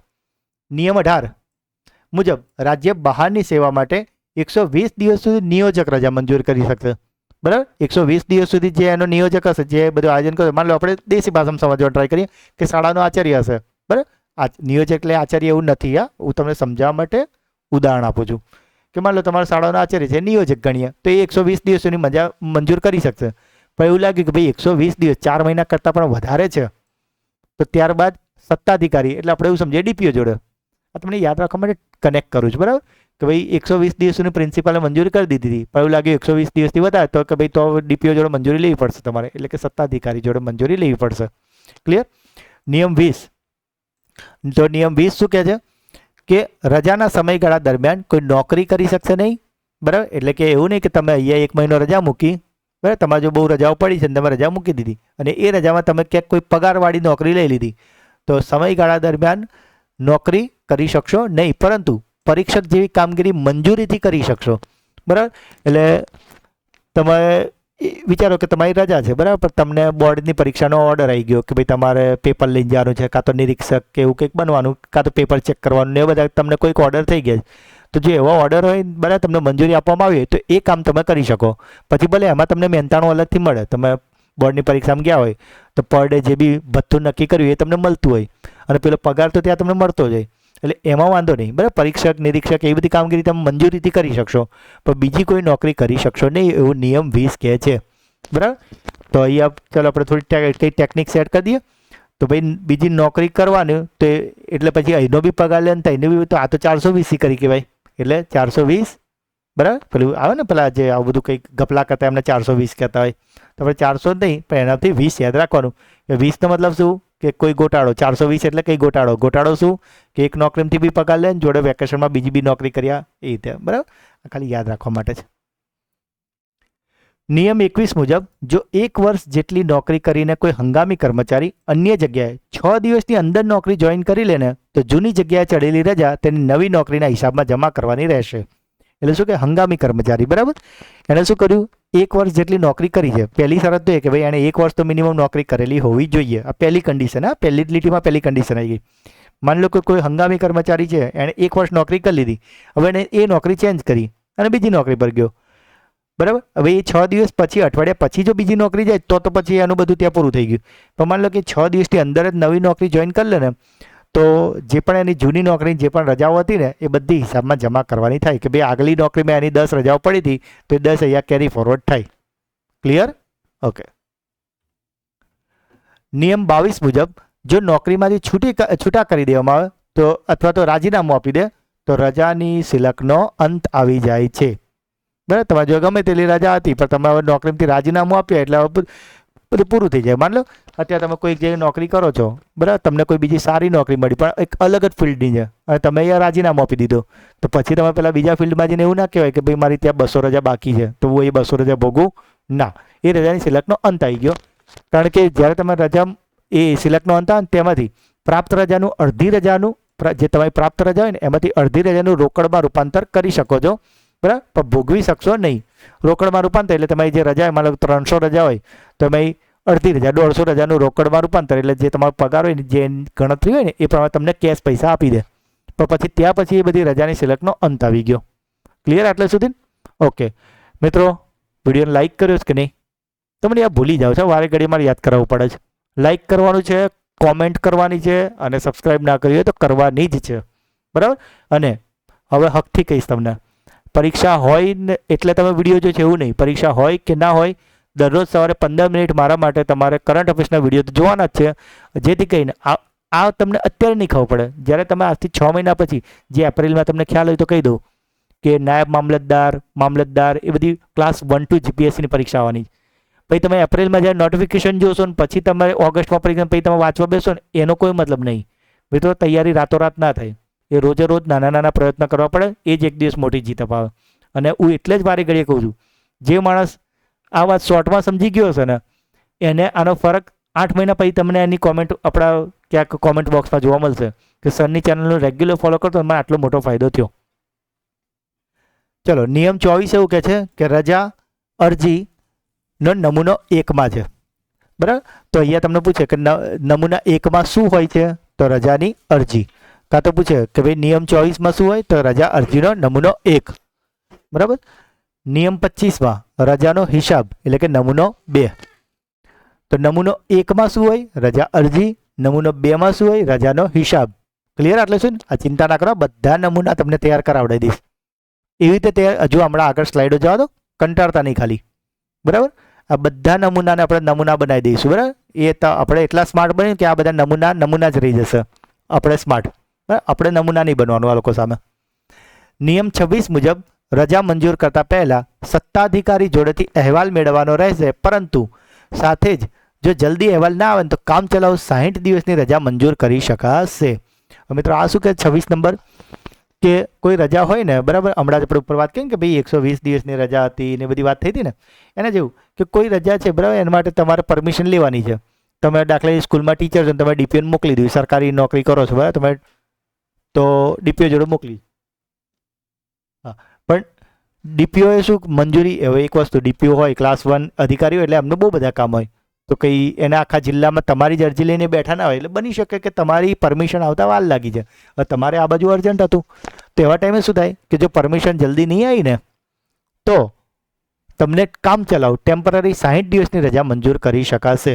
આ કેવું છે, જો તમને દેશી ભાષામાં સમજાવું તો આપણે ખબર, તમને જો મેડિક્લેમ કેવું કહેશે ને તો તમને ખ્યાલ હશે કે જેવું તમે એડમિટ થાવ ને તો ભલે તમારો ખર્ચો લાખ રૂપિયા થવાનો છે ઓપરેશનનો, પણ જેવું તમે મેડિક્લેમ વાળા તમારા એજન્ટને ફોન કરી લે, એક એપ્રુવલ આવશે, ઇનિશિયલ એપ્રુવલ કહેવાય કે ભાઈ અત્યારે 50,000 એપ્રુવલ કરી લીધા છે, બરાબર. એટલે ઇનિશિયલી થોડુંક તો આપી દઉં, ભાઈ 50,000 સુધીની તમે ટ્રીટમેન્ટ તમારે ચાલુ કરી દો, બાકીનું આપણે પછી સેટલ કરીશું. પછી લાસ્ટમાં ભલે તમારું લાખ રૂપિયા કે 1.25 લાખ જે બિલ થાય એ પાસ થાય, પછી એક ઇનિશિયલ એપ્રુવલ આવતું હશે. જોજો, તમને ખ્યાલ જ હશે, ઘણા મોટા ભાગના લોકોને ખ્યાલ જ હશે. બસ આ એના જેવું જ છે કે અહેવાલ ભલે પછીથી આવશે પણ કામ ચલાવ પહેલાં 60 દિવસની રજા તો ભાઈ આપી દો, 2 મહિના તો મોકલી દો, ત્યાં સુધી એ 2 મહિનામાં તો આ સત્તાધિકારીનો અહેવાલ આવી જ જશે. ક્લિયર? આટલે સુધી મિત્રો મજા આવે છે ને? કોઈ લોડ ના લો, શાંતિથી ભણો, બરાબર, મજાથી ભણવાનું, બરાબર. કોઈ વસ્તુનું લોડ મગજે નહીં ચડવા દેવાનું. તમને હકીકતમાં આવડતું જ હોય છે, પણ તમે ટેન્શન લઈ લો છો, બરાબર. એમાં તમે ગોથા ખાવ છો. ટેન્શન લઈ લેવાનું, એકદમ રિલેક્સ થઈને બિંદાસ બેટિંગ કરવાનું, પેલું કે ને Aamir Khan all is well, બસ આની જેમ. નિયમ 29, રજા દરમિયાન જો કર્મચારીની બદલી થઈ જાય તો તેની રજા મંજૂર, લંબાવી કાં તો ભાઈ પગાર બધી કામગીરી કોણ કરશે? તો જૂની ઓફિસ કરશે. હવે આ શું થયું કે માન લો તમે અમદાવાદની એક સ્કૂલમાં છો, બરાબર, અને પછી વેકેશન પડ્યું, દાખલા તરીકે વેકેશનમાં જ બદલી ઓર્ડર નીકળ્યા અને એમાં તમારી બદલી થઈ ગઈ રાજકોટ, બરાબર. તો તમારી જે બી જે જૂની બધી રજાઓ મંજૂર કરવાની એ બધી બાકી હતી ને, એ કોણ કરશે? અમદાવાદવાળો કે રાજકોટવાળો?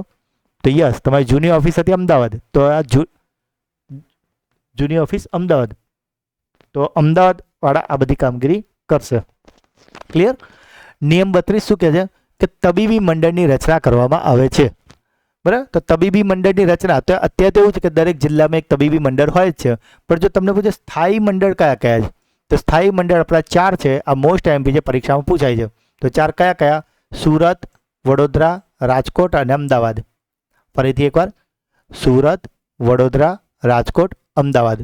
ચલો જોઈએ એકવાર, સુરત, વડોદરા, રાજકોટ, અમદાવાદ. બોલો, યાદ રહી ગયું ને? તમને પૂછે કે ભાઈ તબીબી મંડળની રચના કયા નિયમના આધારે? તો 32ના આધારે. અને સ્થાયી મંડળ કેટલા? તો આ 4 છે, બરાબર. અત્યારે તો દરેક જિલ્લામાં હોય છે. નિયમ 33 મુજબ જો કર્મચારીને સત્તાધિકારી જણાવે તો તબીબી મંડળ સમક્ષ હાજર થવાનું રહેશે, બરાબર. એટલે આજે તબીબી મંડળ એટલે ડૉક્ટરોની ટીમ, આપણે સાદી ભાષામાં કહીએ તો, બરાબર. તો આ લોકો જે ટીમ હશે, બરાબર, જો સત્તાધિકારી લાગે કે આણે કંઈક ખોટું સર્ટી લાવે છે રજા લેવા માટે, મેડિકલ સર્ટી આનું ખોટું લાગે, તો ભાઈ એ શું કરે? ભાઈ એક કામ કરતા તબીબી મંડળ જો જાવ એ તમને ક્રોસ ચેક કરશે કે તમારું સર્ટી સાચું છે કે નહીં. તો સત્તાધિકારી જણાવે તો તમારે તબીબી મંડળની સમક્ષ હાજર થવાનું રહેશે, એવું નિયમ 33 કહે છે. નિયમ 35 એવું કહે છે કે તબીબી પ્રમાણપત્ર ગુજરાત રાજ્ય સેવાના નમૂના નંબર 3 મુજબ આપવાનું રહેશે, બરાબર. એટલે એવું નહીં કે ભાઈ જે પણ જે તમારું મેડિકલ સર્ટિફિકેટ કોઈ બી રીતે લખીને આપી દો, હાથથી લખે, એવું ના હોય. એનું પ્રોપર ફોર્મેટ હોય સરકારમાં, અને એ પછી ફોર્મેટ કેવું હોય? બધા અલગ અલગ રીતે લખીને આપે તો પછી એક સૂત્ર તો ના જળવાય ને. એટલા માટે એક લોકોએ શું કર્યું? નિયમ 35માં એક નમૂનો 3 આપી દીધો. ભાઈ આ જે નમૂનો 3 છે ને, આ રીતે દરેકે પ્રમાણપત્ર આપવાનું રહેશે. ક્લિયર? નિયમ 36 મુજબ વર્ગ 4નો જે કર્મચારી હશે ને, એના માટે સિવિલ સર્જનનું પ્રમાણપત્ર ચાલી શકશે. બોલો છે એટલે ખ્યાલ વર્ગ 4ના અધિકારી, બરાબર. હવે જે શિક્ષક હોય, તલાટી હોય, બરાબર, કોન્સ્ટેબલ હોય, આ બધા તો ક્લાસ 3 થઈ જાય. તો એ નહીં, પણ જે વર્ગ 4 હોય ને, જે પટાવાળા મિત્રો હોય, એ લોકો માટે સિવિલ સર્જનનું પ્રમાણપત્ર ચાલી શકશે, પણ એ સિવાયના બાકીના તબીબી મંડળનું જ જોશે. વર્ગ 4 વાળાને છૂટ આપી છે કે ભાઈ તમે સિવિલ સર્જનનું પ્રમાણપત્ર લઈ આવજો, બરાબર. તમે અમદાવાદ સિવિલ કે ગાંધીનગર સિવિલ જઈને લઈ આવજો તો ચાલશે. બાકીના લોકો માટે શું છે? તબીબી મંડળનું જોશે. નિયમ 38 મુજબ તબીબી પ્રમાણપત્રથી રજા હક તરીકે મળી જાય તેવું જરૂરી નથી, તે સત્તાધિકારી નક્કી કરશે. એટલે શું કહે છે કે એવું નહીં કે ચાલો તમે તબીબી મંડળ જોડે ગયા, તમને સર્ટી મળી પણ ગયું કે તબીબી મંડળે કીધું કે હા ભાઈ બરાબર, તમને લખી આપ્યું કે ભાઈ આને રજાની જરૂર છે, તો એ લેટર તમારું એક જાતની ભલામણ લેટર થયો. ભાઈ એનો મતલબ એવું નહીં કે તમને લેટર મળી ગયો કે ડૉક્ટરો લખીને આપી લે હવે તમારી 100% રજા. ના, રજા હક તરીકે તમને નહીં મળે, બરાબર. એ તમારે જે તે સત્તાધિકારી હશે, તમારા ડીપીઓ ટીપીઓ જે બી હશે એ નક્કી કરશે. ક્લિયર?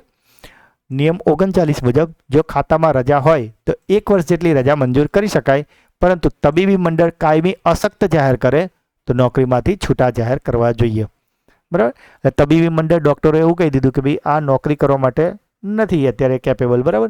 કદાચ કંઈ પેરાલિસિસ થઈ ગયું હોય કે બરાબર એવું કંઈક બીમારી થઈ ગઈ, ગંભીર બીમારી, અને અશક્ત જાહેર કરી દીધા છે કે ભાઈ આ ભાઈ નોકરી કરી શકે એવી કન્ડિશન જ નથી, એ પથારીથી ઊભા જ નહીં થતા, કઈ રીતે કરે, બરાબર. એક ઉદાહરણ આપું છું. તો એવા ટાઈમે શું થાય? તો તબીબી મંડળ જો કાયમી અશક્ત જાહેર કરે તો નોકરીમાંથી છૂટા કરવા જોઈએ. કોણ કરશે? સત્તાધિકારી. ક્લિયર? મિત્રો, હજુ સુધી વિડીયોને લાઇક ના કરી હોય તો કરી દો. જે મિત્રો ચેનલ પર પહેલી વાર આવ્યા છે, આ વિડીયો પર પહેલી વાર જ આવ્યા છે, તો તમને રિક્વેસ્ટ છે કે ચેનલને સબસ્ક્રાઈબ જરૂરથી કરી લેજો. આ ચેનલ ચોક્કસ તમને ક્યાંક ને ક્યાંક મોટો ફાયદો અપાવશે જ, બરાબર. અને કોમેન્ટો તમારે કરવાની છે કેવો લાગ્યો વિડીયો એ, બરાબર. કારણ કે વિડીયો જુએ છે 10,000 લોકો, કોમેન્ટો 500 લોકો કરે છે, તો બાકીના 9,500 કઈ ગયા? તો આ 9,500 કોણ છે? કે જે પરીક્ષામાં જ્યારે ફોર્મ ભરાય ને તો 10,000 લોકો ફોર્મ ભરે અને સિલેક્ટ થાય 500 લોકો. તો જે 9,500 નીકળી જાય ને એ આ લોકો જ છે કે જેમને આટલો સારો, આટલી મહેનતથી બનાવેલો વિડીયો ફ્રીમાં જોવા આપીએ, તેમ છતાં એક નોર્મલ લાઇકનું બટન કે કોમેન્ટ બી નથી કરતા. બરાબર. એટલે નક્કી તમારે કરવાનું છે કે તમારે ફોર્મ ભરવાની ભીડમાં રહેવાનું છે કે સિલેક્શનવાળા મેરિટમાં આવવું છે. બરાબર. એના માટે કંઈક તો અલગ કરવું પડશે ને. તો મિત્રો લાઈક અને કમેન્ટ જરૂરથી કરજો. નિયમ 40 મુજબ જે દિવસે ચાર્જ સોંપી દો ત્યારથી લઈને જે દિવસે ચાર્જ પાછો લો ત્યાં સુધીની રજા ગણાશે. બરાબર.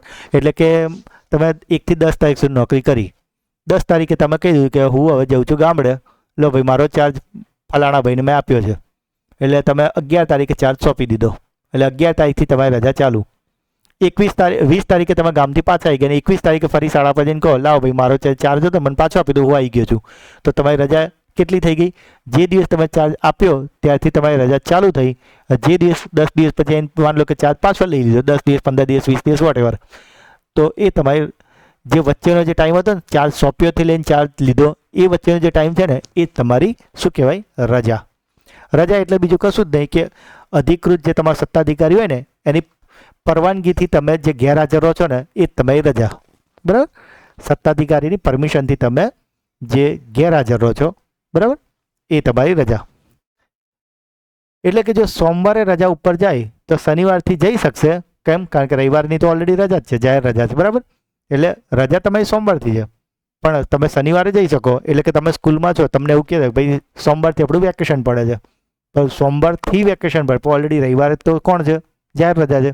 હવે શનિવારે માની લો મોર્નિંગ સ્કૂલ હોય તો શનિવારે શાળા સમય પછી 11 વાગે 12 વાગે સ્કૂલ છૂટી જાય, પછી તમે ગામડે જઈ શકો. કાં તો ચાલો તમે સીએલ મૂકી છે સોમવારની, પણ તમે શનિવારે જઈ શકો. પણ એનો મતલબ એવું નહીં શનિવારે ગયા તો શનિવારની રજા તમારી સોમવારથી જ ગણાશે. ક્લિયર? મિત્રો કોઈ ટેન્શન ના લો. જો મેં એટલું બધું ડીપ રિસર્ચ કરીને તમારા માટે ફિલ્ટર કરીને જો આપણે જોત જોતા 42મી કલમ પર આવી ગયા છે. કેમ? જે મોસ્ટ આઈએમપી પરીક્ષાને લઈને છે એ મેં લીધી છે. ક્લિયર? એટલે જે એક્સપર્ટ મિત્રો જો આમાં વાંધા વચકા કાઢવાના હોય તેમને કહી દઉં છું મિત્રો કે મેં ટુ ધ પોઈન્ટ વિડીયો બનાવ્યો છે. બરાબર. એવા મિત્રો માટે કે જે લોકોને આમાં કશું જ નહીં વાંચ્યું ને એ બી આટલું વાંચીને જશે ને તો 100% જે લોકો 101 કલમ વાંચીને ગયા છે ને એમને કરતાં બી આ લોકો સારી બેટિંગ કરીને આવશે. કેમ? કારણ કે એમને to the point most IMP જે હલવો કહેવાય ને એ ઉઠાવી લીધો છે. બરાબર. બધું કરવાના ચક્કરમાં પછી ભૂખા રહેવાય. નિયમ 42 મુજબ જો કર્મચારીને રજા પરથી ફરજિયાત પાછો બોલાવવો પડે, બરાબર, કોઈ કર્મચારી છે, તમે પેલા બોર્ડર પિક્ચરોમાં જોયું હશે, ખબર છે બોર્ડર 1, 2 જે હમણાં બધા પિક્ચર આવ્યા ને કે સૈનિક હોય એ રજા પર ગયો હોય અને અચાનક રેડિયો પર થયું કે લડાઈ ચાલુ થઈ ગઈ, પાછા આવો. તો આ કેવું થઈ ગયું? ફરજિયાત પાછું આવું થઈ ગયું. તો જે દિવસે તે ફરજ પર હાજર થવા નીકળી ગયો ને એના ત્યાંથી એ દિવસથી એની ફરજ ચાલુ થઈ ગયેલી ગણાય. બરાબર. અને ફરજિયાત બોલાવે છે ને તો પછી એને નિયમોસર જે ભથ્થું તત્વ છે ને એ પણ આપવું પડે. ખ્યાલ આવે છે? કર્મચારી જો ફરજિયાત પાછો બોલાવે, આપણે ચલો બોર્ડર પિક્ચરની જ વાત કરીએ કારણ કે હમણાં તાજું આવ્યું હતું. બરાબર. તમે જોઈ જશે કદાચ કે ભાઈ કોઈ સૈનિક છે એ બોર્ડર પરથી એના ગામ આવે છે ગુજરાત, બરાબર, અને અહીં અચાનક એવું ન્યૂઝ આવી કે ભાઈ લડાઈ ચાલુ થઈ છે, તમારે કદાચ સ્ટેન્ડ બાય માટે ફટાફટ પાછું આવવું પડશે, તો એને ફરજિયાત પાછો બોલાવે. તો એક વસ્તુ કે ગુજરાતથી માન લો એની પોસ્ટિંગ હોય અરુણાચલ પ્રદેશ કાં તો કાશ્મીર, તો એ કંઈક 2 કલાકમાં તો પહોંચી નહીં જાય અને ટાઈમ લાગશે ને બે એક દિવસ જેવું, 3 દિવસ વોટેવર. તો જે દિવસે અહીંથી ફરજ પર અહીંથી એના ઘેરથી નીકળી ગયો ને ત્યારથી એની ફરજ તો ચાલુ જ થઈ ગઈ અને એને બધું પણ મળશે. પણ ક્યારે? જ્યારે એને ફરજિયાત પાછો બોલાયો હશે તો. નિયમ 42. ક્લિયર? નિયમ 43 મુજબ તબીબી રજા બાદ પરત ફરવા માટે નમૂનો 4. આ નમૂનાઓની કોઈ ચિંતા ના કરો. આ બધા નમૂનાઓને હમણાં છે ને આગળ આપણે બધા નમૂનાને સીધા કરી દઈશું. બરાબર. આ તો નમૂનો શબ્દ ને ત્યાં તમે ગોખતા જ નહીં, એ હમણાં તમને બધું યાદ રહી જશે. શારીરિક યોગ્યતા માટેનું છે કે તેની સાથે તેમને હાજર થઈ શકશે. એટલે હવે શારીરિક યોગદાન જો ચોપડીમાં આ બધા શબ્દ લખે એટલે તમે કન્ફ્યુઝ થાવ છો. આપણે એકદમ દેશી ભાષામાં તમને સમજાવ્યું. શારીરિક યોગતા એ બધું કશું નહીં, જે તમે રૂટીનમાં શું બોલો ફિટનેસ સર્ટી, બસ આ ફિટનેસ સર્ટી છે કે ભાઈ તમે તબીબી રજા મેડિકલ સર્ટી આપીને તમે રજા પર ગયા છો તો પાછી આવતી વખતે તમારે ફિટનેસ સર્ટી આપવાનું છે. એટલે તબીબી રજા એટલે મેડિકલ સર્ટી અને પાછા તમે ફિટનેસ સર્ટી, પણ ફિટનેસ સર્ટીનો જે આપ્યું છે ને એનો નમૂનાને શું કહેવાય? નમૂનો 4. બોલો ક્લિયર? નમૂનો નિયમ 44 મુજબ રજા પૂરી થયા બાદ પણ જો રજા ઉપર રહે તો કોઈ રજાના હકદાર નથી. કોઈ કર્મચારી રજા 10 દિવસની મંજૂર કરાવી અને 12મા 13મા 14મા દિવસ બી રજા પર રહે તો એ ઉપરની રજાને હકદાર નથી. આ રજા તેની અર્ધ પગારની રજાની રીતે ઉઘરાવવાની રહેશે અને જાતે કરીને જો ગેરહાજર રહે, તમને ખબર છે કે ભાઈ એને કશું જ નહીં, ખાલી ગેર નહીં આવતો, તો શિક્ષાત્મક પગલાં લેવામાં આવશે. ક્લિયર? નિયમ 46 મુજબ આ મોસ્ટ એમપી છે, ધ્યાનથી રાખજો. દર 6 મહિના માટે 15 પ્રાપ્ત રજા એડવાન્સમાં મળશે. તો હવે એડવાન્સમાં કઈ કઈ તારીખે? ઘણીવાર તારીખ બી પૂછાય, તો યાદ રાખો. ફરીથી કાન એક્ટિવ કરો, ઊંચા કરો. યસ, ધ્યાનથી સાંભળો. 1 જાન્યુઆરી અને 1 જુલાઈ, 6 મહિના. જો 12 મહિનાને ટુકડા પાડી દીધા 6 મહિનાના, તો પહેલા 6 મહિનાની શરૂઆત ક્યારે થાય? 1 જાન્યુઆરીથી, અને પછી જે 7મા મહિનેથી 12મો મહિનો એટલે એ 1 જુલાઈ. તો 1 જાન્યુઆરી અને 1 જુલાઈ ત્યારે એડવાન્સમાં આ રજા જમા થઈ જશે. કેટલી? 6 મહિના માટે 15 રજા, જે પૂરા મહિના માટે 2.5 રજા જમા થશે. હવે આ શું છે કે માની લો તમે 1 જાન્યુઆરીથી લઈને 31 જાન્યુઆરી સુધી નોકરી કરી, બરાબર, પૂરેપૂરો આખો જાન્યુઆરી મહિનો, તો તમને 2.5 રજા મળી. ફરીથી તમે 1 ફેબ્રુઆરી લઈને 28 ફેબ્રુઆરી કે 29 ફેબ્રુઆરી જેટલો બી મહિનો હશે પૂરેપૂરી નોકરી કરી, તો ફરી તમને બીજી 2.5 રજા મળી. બસ આ રીતે કેલ્ક્યુલેશન કરવાની છે. ક્લિયર? હવે આમાં તમને પરીક્ષામાં કેવા પ્રશ્ન પૂછાશે ખબર? ધ્યાનથી સાંભળજો બેટું, અહીંયા ધ્યાન. ચલો, હવે તમને પરીક્ષામાં કઈ રીતે પૂછાશે કે કોઈ માણસ, દાખલા તરીકે કોઈ કર્મચારી છે, એ 2 જાન્યુઆરીએ નોકરી પર હાજર થયો છે. શાંતિ સાંભળજો. 2 જાન્યુઆરીએ નોકરી પર હાજર થયો છે, બરાબર, અને એણે 29 એપ્રિલે નોકરીમાંથી રાજીનામું આપી દીધું. તો બોલો હવે એની કેટલી રજા થશે? આપણે એક પૂરા મહિનાની 2.5 કીધી છે. ચલો ફટાફટ ગણી નાખો. 5 જ સેકન્ડનો ટાઈમ આપું છું. તમારે જવાબ ખાલી બસ મનમાં વિચાર લો, પછી હું બોલું એટલે તમે ખ્યાલ આવી જશે તમારે સાચો જ કોકડો. ફરીથી કહું છું, કઈ તારીખે? 2 જાન્યુઆરીએ હાજર થયો છે અને 29 એપ્રિલે એને રાજીનામું મૂક્યું છે. ગણી લીધું? જલ્દી જલ્દી, ચલો ફટાફટ. ઓકે, તો જો હવે થશે શું?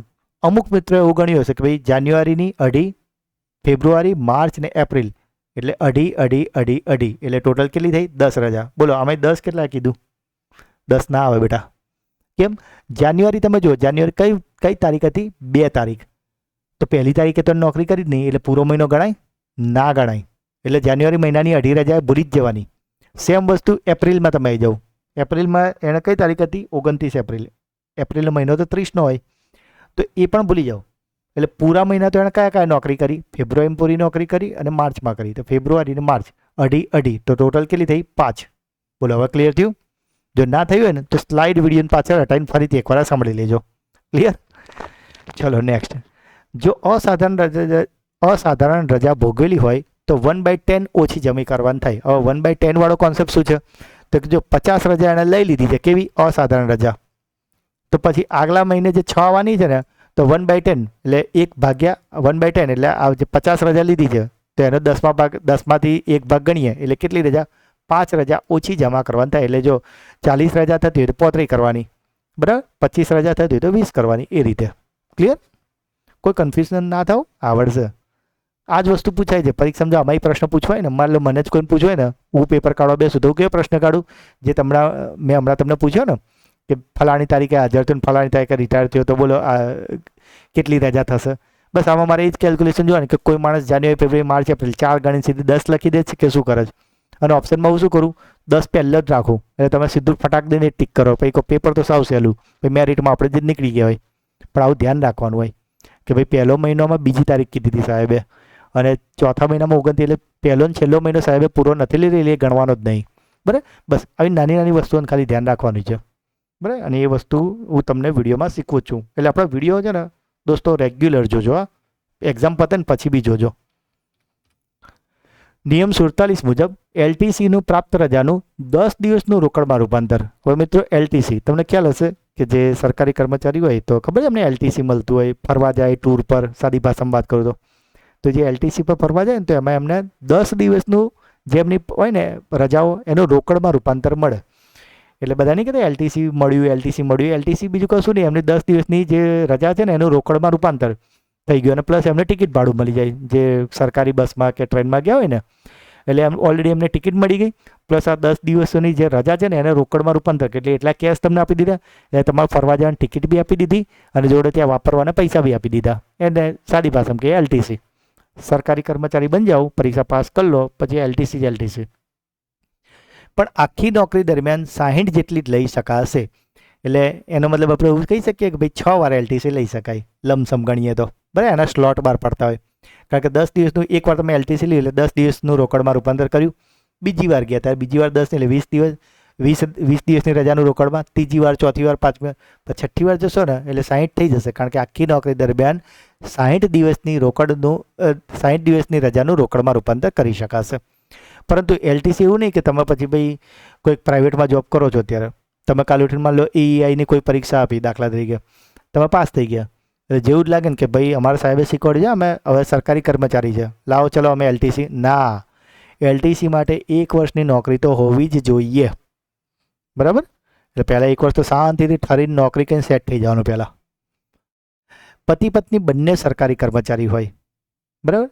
તમે બી સરકારી કર્મચારી, તમારા વાઈફ બી, કાં તો તમે અને તમારા હસબન્ડ બંને સરકારી કર્મચારી હોય, તેવા કિસ્સામાં શું થાય, એલટીસી કોઈ પણ એકને જ મળશે. પણ આ જે રોકડનો લાભ છે ને, જે 10 આપણે એ કર્યું હતું ને, 10 રજાનું રોકડ, એ બંનેને મળશે. એલટીસીનો કોઈ પણ લાભ એટલે મતલબ જે ટિકિટ ભથ્થું જે થતું ને એ કોઈ પણ એકને જ આપશે, પણ જે પેલું 10 દિવસનું રોકડમાં રૂપાંતર છે ને એ પતિને બી મળશે ને પત્નીને બી મળશે, પણ ક્યારે? બંને સરકારી કર્મચારી હોય તો. આ રોકડનો લાભ 15 જાન્યુઆરી 2010 બાદ શરૂ થયેલ હોવાથી મુસાફરી પણ આ તારીખ બાદની જ હોવી જોઈએ. ક્લિયર મિત્રો? હવે પતિ જ જવાયું છે, લોડ ના લો, શાંતિથી જુઓ. નિયમ 48 મુજબ જો કર્મચારીની 2 નિમણૂક છે, બરાબર, કોઈ એક જગ્યા પર બીજા એને ડેપ્યુટેશન આપ્યું છે અને એમાંથી એક વેકેશન વાળું છે અને એક નોન વેકેશનલ છે, તો તેને વેકેશન ખાતાનો ગણવામાં આવશે નહીં. અને જો વેકેશન ભોગવેલ હશે તો કોઈ પ્રાપ્ત રજા મળશે નહીં. એટલે કોઈ ટીચર છે, બરાબર, અને એને ક્યાંક ડેપ્યુટેશન કોઈ એવી ઓફિસમાં આપ્યું છે કે જ્યાં વેકેશન નથી, બરાબર, તો એવા ટાઈમે શું થયું, એ વેકેશન ગણાશે કે નોન વેકેશનલ? તો એવા ટાઈમે એને વેકેશન ખાતાનો ગણવામાં આવશે નહીં, અને જો વેકેશન ભોગવ્યું હશે તો પ્રાપ્ત રજા મળશે નહીં, અને વેકેશન નહીં ભોગવ્યું હોય તો પ્રાપ્ત રજા મળશે. બીજું કે વેકેશનના કોઈ એક જ છેડે અન્ય રજા જોડી શકાશે. એટલે માની લો કે કોઈ માણસ છે, બરાબર, રજા પર છે કોઈ બી કારણથી, XYZ સ્કૂલમાં નથી આવતો, સરકારી કર્મચારી આવતો જ નથી, પણ વેકેશન જો એ નથી આવતો તો વેકેશનની રજા એની રજા નહીં ગણાય, એમાં એને પગાર નહીં મળે. પણ જો એ એક કામ કરે કે વેકેશન એની જે રજાઓ છે, માની લો તમે ઈએલ મૂકી છે, પણ ઈએલ એવી રીતે મૂકી કે વેકેશનના આગળ કાં તો વેકેશનની પાછળ, એ રીતે જોડીશું તો ચાલશે, પણ આગળ ને પાછળ બંને બાજુ ના જોડેલી હોવી જોઈએ, બરાબર? એટલે કાં તો વેકેશન પડવાના છેલ્લા દિવસે, કાં તો સ્કૂલો ઉઘડવાના પહેલા દિવસે, એમાંથી કોઈ બી એક દિવસે તો તમારે સ્કૂલમાં હાજર થવું જ પડે. અને જો માની લો તમે બંને રજા પાડી દીધી, જે દિવસે વેકેશન પડે એ છેલ્લા દિવસે સ્કૂલ ના ગયા, અને જે દિવસે સ્કૂલો ખુલી અને પહેલા દિવસ સ્કૂલ ના ગયા, તો એ વેકેશનનો તમને પગાર ના મળે, તમારી એ બધી સળંગ રજાઓ ગણાઈ ગઈ. રજા મતલબ પગાર વગરની રજા. ક્લિયર? હવે આ મોસ્ટ એમપી કે વેકેશન એ શું છે, તો નિયમ 51 એવું કહે છે કે વેકેશન એ જાહેર રજા છે. વેકેશન એ શું છે? જાહેર રજા છે. આ શિક્ષકોના સંદર્ભમાં કીધું છે. તેને બીજી રજા સાથે જોડી શકાશે, પરંતુ 120 દિવસ સુધીની મર્યાદામાં, બરાબર? એટલે માની લો તમારું સ્કૂલમાં તમે ટીચર છો, દાખલા તરીકે તમારું ઉનાળુ વેકેશન ભાઈ 35 દિવસનું, બરાબર, 35 દિવસ એટલે ગણો કે 1 મહિનો 5 દિવસ. તમારે બીજી રજાની જરૂર છે, તમારે જો ઈએલ ને બધું પડ્યું છે, પ્રાપ્ત રજાઓ બધું, તો તમે જોડે કોઈ બી એક છેડે તમે જોડી દીધી, જેમ આપણે જોયું ને કોઈ બી એક છેડે જોડવાની, તો તમે માની લો કે વેકેશન જે દિવસ પડવાનું છે એ દિવસે સ્કૂલમાં ગયા છો તમે, પણ વેકેશન ખોલવાનું છે ત્યારે નહીં ગયા, તમે બીજી રજાઓ મૂકી દીધી, તો કંઈ વાંધો નહીં, 35ની પાસે તમે રજાઓ મૂકી કંઈ વાંધો નહીં, પણ આ રજાઓ 120 દિવસ સુધીની મર્યાદામાં જ મુકાશે, બરાબર? ઓલરેડી 35 દિવસની તમને વેકેશન આપી હતી, પાછળ તમે જે જોડી છે ને એ ટોટલ 120 દિવસ સુધીને જ મર્યાદામાં થશે, પછી નહીં, પછી તમારે હાજર થવું પડે.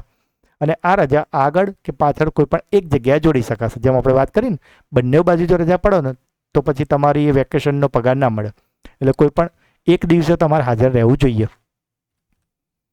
નિયમ 56 મુજબ જો નોટિસ આપ્યા વગર રાજીનામું આપશે તો વેકેશન પગાર મળશે નહીં, સાથે જ વેકેશનની આગળ કે પાછળ એક દિવસ થઈ અસાધારણ રજા પર જાય તો વેકેશનનો હકદાર બનશે નહીં, બરાબર? જેમ આપણે આગળ વાત કરી એ રીતે. નિયમ 57(1) મુજબ 6 મહિને 10 અર્ધપગારી રજા મળવા પાત્ર થશે. હવે આ ધ્યાનથી સાંભળજો, 6 મહિનામાં કેટલી મળશે અર્ધપગારી રજા? 10. હાફ પે લીવ જે સ્ટાર્ટિંગમાં કીધું હતું ને, તો 6 મહિનામાં 10 અર્ધપગારી રજા મળવા પાત્ર થશે. 57(1) શું કહે છે? આ ક હતો, આ ખ શું કહે છે કે વધેલી જે અર્ધપગારી રજા છે એ મર્યાદા વિના આગળ ખેંચવામાં આવશે. કેમ? કારણ કે પ્રાપ્ત રજામાં 300ની મર્યાદા છે. પ્રાપ્ત રજા છે ને દર વર્ષે તમને 30 મળે. હવે આ ધ્યાનથી સમજજો, દર વર્ષે તમને પ્રાપ્ત રજા કેટલી મળી? 30. માની લો તમે ત્યાં પ્રાઇવેટમાં જોબ કરો, તમે કોઈ પરીક્ષા આપી, ચલો ત્યાં કોઈ એક ઉદાહરણમાં આપણે કેડીની વાત કરીએ, AEI બરાબર, આસિસ્ટન્ટ એજ્યુકેશન ઇન્સ્પેક્ટર, કાં તો TPOની વાત કરીએ, તમે ડાયરેક્ટ એ બની ગયા પરીક્ષા આપીને, તો દર વર્ષે પ્રાપ્ત રજા તમને કેટલી મળશે? 30 મળશે બરાબર. 30, બીજા વર્ષે 30, ત્રીજા વર્ષે 30, ચોથા વર્ષે 10 વર્ષે તમારી કેટલી રજા થઈ ગઈ? 30 30 30 30 કરીને 300 રજા થઈ ગઈ. માની લો કે તમારે 25 વર્ષ નોકરી કરવાની છે, તો એવું નહીં કે પછી જેવી જ તમારી 10 વર્ષની નોકરી થઈને તમારી 300 થઈ ગઈ ને, 300 પછીની છે ને રજા એવું ના થાય કે 300 પછી બીજી નેક્સ્ટ 11મા વર્ષની 30 અને 330 નહીં કરે, પછી એ 30 રજા તમારે વાપરી નાખવાની, નીકળી લેપ્સ થઈ જાય, મતલબ કે એ જતી રહે બરાબર. 300 સુધીને જ મર્યાદામાં સાચવી શકાશે, 300 ઉપર જેટલી ભેગી થશે ને એ બધી ઉડી જશે. હા, 300થી તમે જો વાપરી નાખીએ છે બરાબર, માની લો અમે 30 કે 40 કે 50 વાપરી, તો પછી અમે એડ ઓન થશે, પણ એ એડ ઓનની મર્યાદા કેટલી? 300, એટલે આ ડોલ ભરાઈ જાય, પછી પાણી ઉભરાવા માંડે બરાબર, એ પછી વેસ્ટ જાય એના જેવું. ક્લિયર હાલે? પણ પ્રાપ્ત રજાની મર્યાદા 300 છે, પણ અર્ધ પગારીની મર્યાદા કેટલી? કે કોઈ મર્યાદા નહીં, એમાં જેટલી ખેંચવી ને એટલી ખેંચી શકાય. ક્લિયર? કલમ 58 મુજબ રૂપાંતરિત રજાની મંજૂરી માટે તબીબી પ્રમાણપત્ર કે જેમાં આ પાછું મેડિકલ સર્ટિફિકેટ હોય બરાબર, કે રજિસ્ટર મેડિકલ પ્રેક્ટિશનર વધુમાં વધુ 10 દિવસની, સરકારી હોસ્પિટલનો જે સમકક્ષ અધિકૃત ડૉક્ટર છે 30 દિવસ સુધીની, હજુ એનાથી પણ વધારે લેવી છે તો સરકારી હોસ્પિટલના મુખ્ય તબીબી અધિકારી, સિવિલ સર્જન કે અધિક્ષકની સહીથી જ તમને વધારે રજા મળશે બરાબર. એક ક્રાઇટેરિયા નક્કી કર્યા છે કે જો 10 દિવસની રજા હશે બરાબર, તમે પેલું મેડિકલ સર્ટિફિકેટ ગયા તો આ રજિસ્ટર્ડ મેડિકલ પ્રેક્ટિશનર એ પ્રાઇવેટ ડૉક્ટર હશે તો બી ચાલશે, પણ પછી જો 10 દિવસથી વધશે ને 30 દિવસ છે ને તો પછી તમારે સરકારીમાં આવી જવું પડે ફરજિયાત. સરકારી હોસ્પિટલનો સમકક્ષ અધિકૃત ડૉક્ટર હોવો જોઈએ, અને એનાથી બી તમે આગળ ગયા 30 દિવસથી વધારે, તો પછી તમારે મુખ્ય તબીબી અધિકારી કાં તો સિવિલ સર્જન કાં તો અધિક્ષકની સહી જોશે. ક્લિયર? જો લોડ ના લો, તમને આવડે જ છે અત્યારે, તમે બીજું કોઈ વિચારોમાં ના પડો, ખાલી શાંતિ જુઓ, તમને આવડવા જ માંડ્યું છે, અને લગભગ 60% તો 60 નહીં વધારે 70% જેવું તો પતી ગયું છે બરાબર. કોઈ બીજું વિચાર ના લાવો નેગેટિવ, આવડે છે અત્યારે બરાબર, જોઈ રાખો, હમણાં છેલ્લે તમને ખબર પડી જશે કે તમને આવડી ગયું છે. નિયમ 58(2) એવું કહે છે કે જો વાપરેલી રજા માન્ય અભ્યાસક્રમ માટે જાહેર હિતમાં વાપરેલ છે તો 90 દિવસ સુધીની રજા રૂપાંતરિત કરી શકાશે. મિત્રો આપણે ખબર ને પેલું કઈ જોયું હતું? સંવ્યાસ શું હતું બોલો? સંવ્યાસ મંજુ લેખા યાદ આવ્યું? અભ્યાસ પ્રો રદ થઈ ગયો છે, તો અભ્યાસ આવ્યું હતું ને ત્યાં હવે જો આપણે અભ્યાસ આવી ગયા છે, ગણ લો સમ વ્યાસ મંજુ લેખા એ બધું પતી ગયું, હવે છેક અભ્યાસ પહોંચી ગયા, એટલે કે આપણે છેક 7, 8, 9 7મા ચેપ્ટર આવી ગયા છે. તો માન્ય અભ્યાસક્રમ માટે હિતમાં વાપરેલ છે તો 90 દિવસ સુધીની રજા રૂપાંતરિત કરી.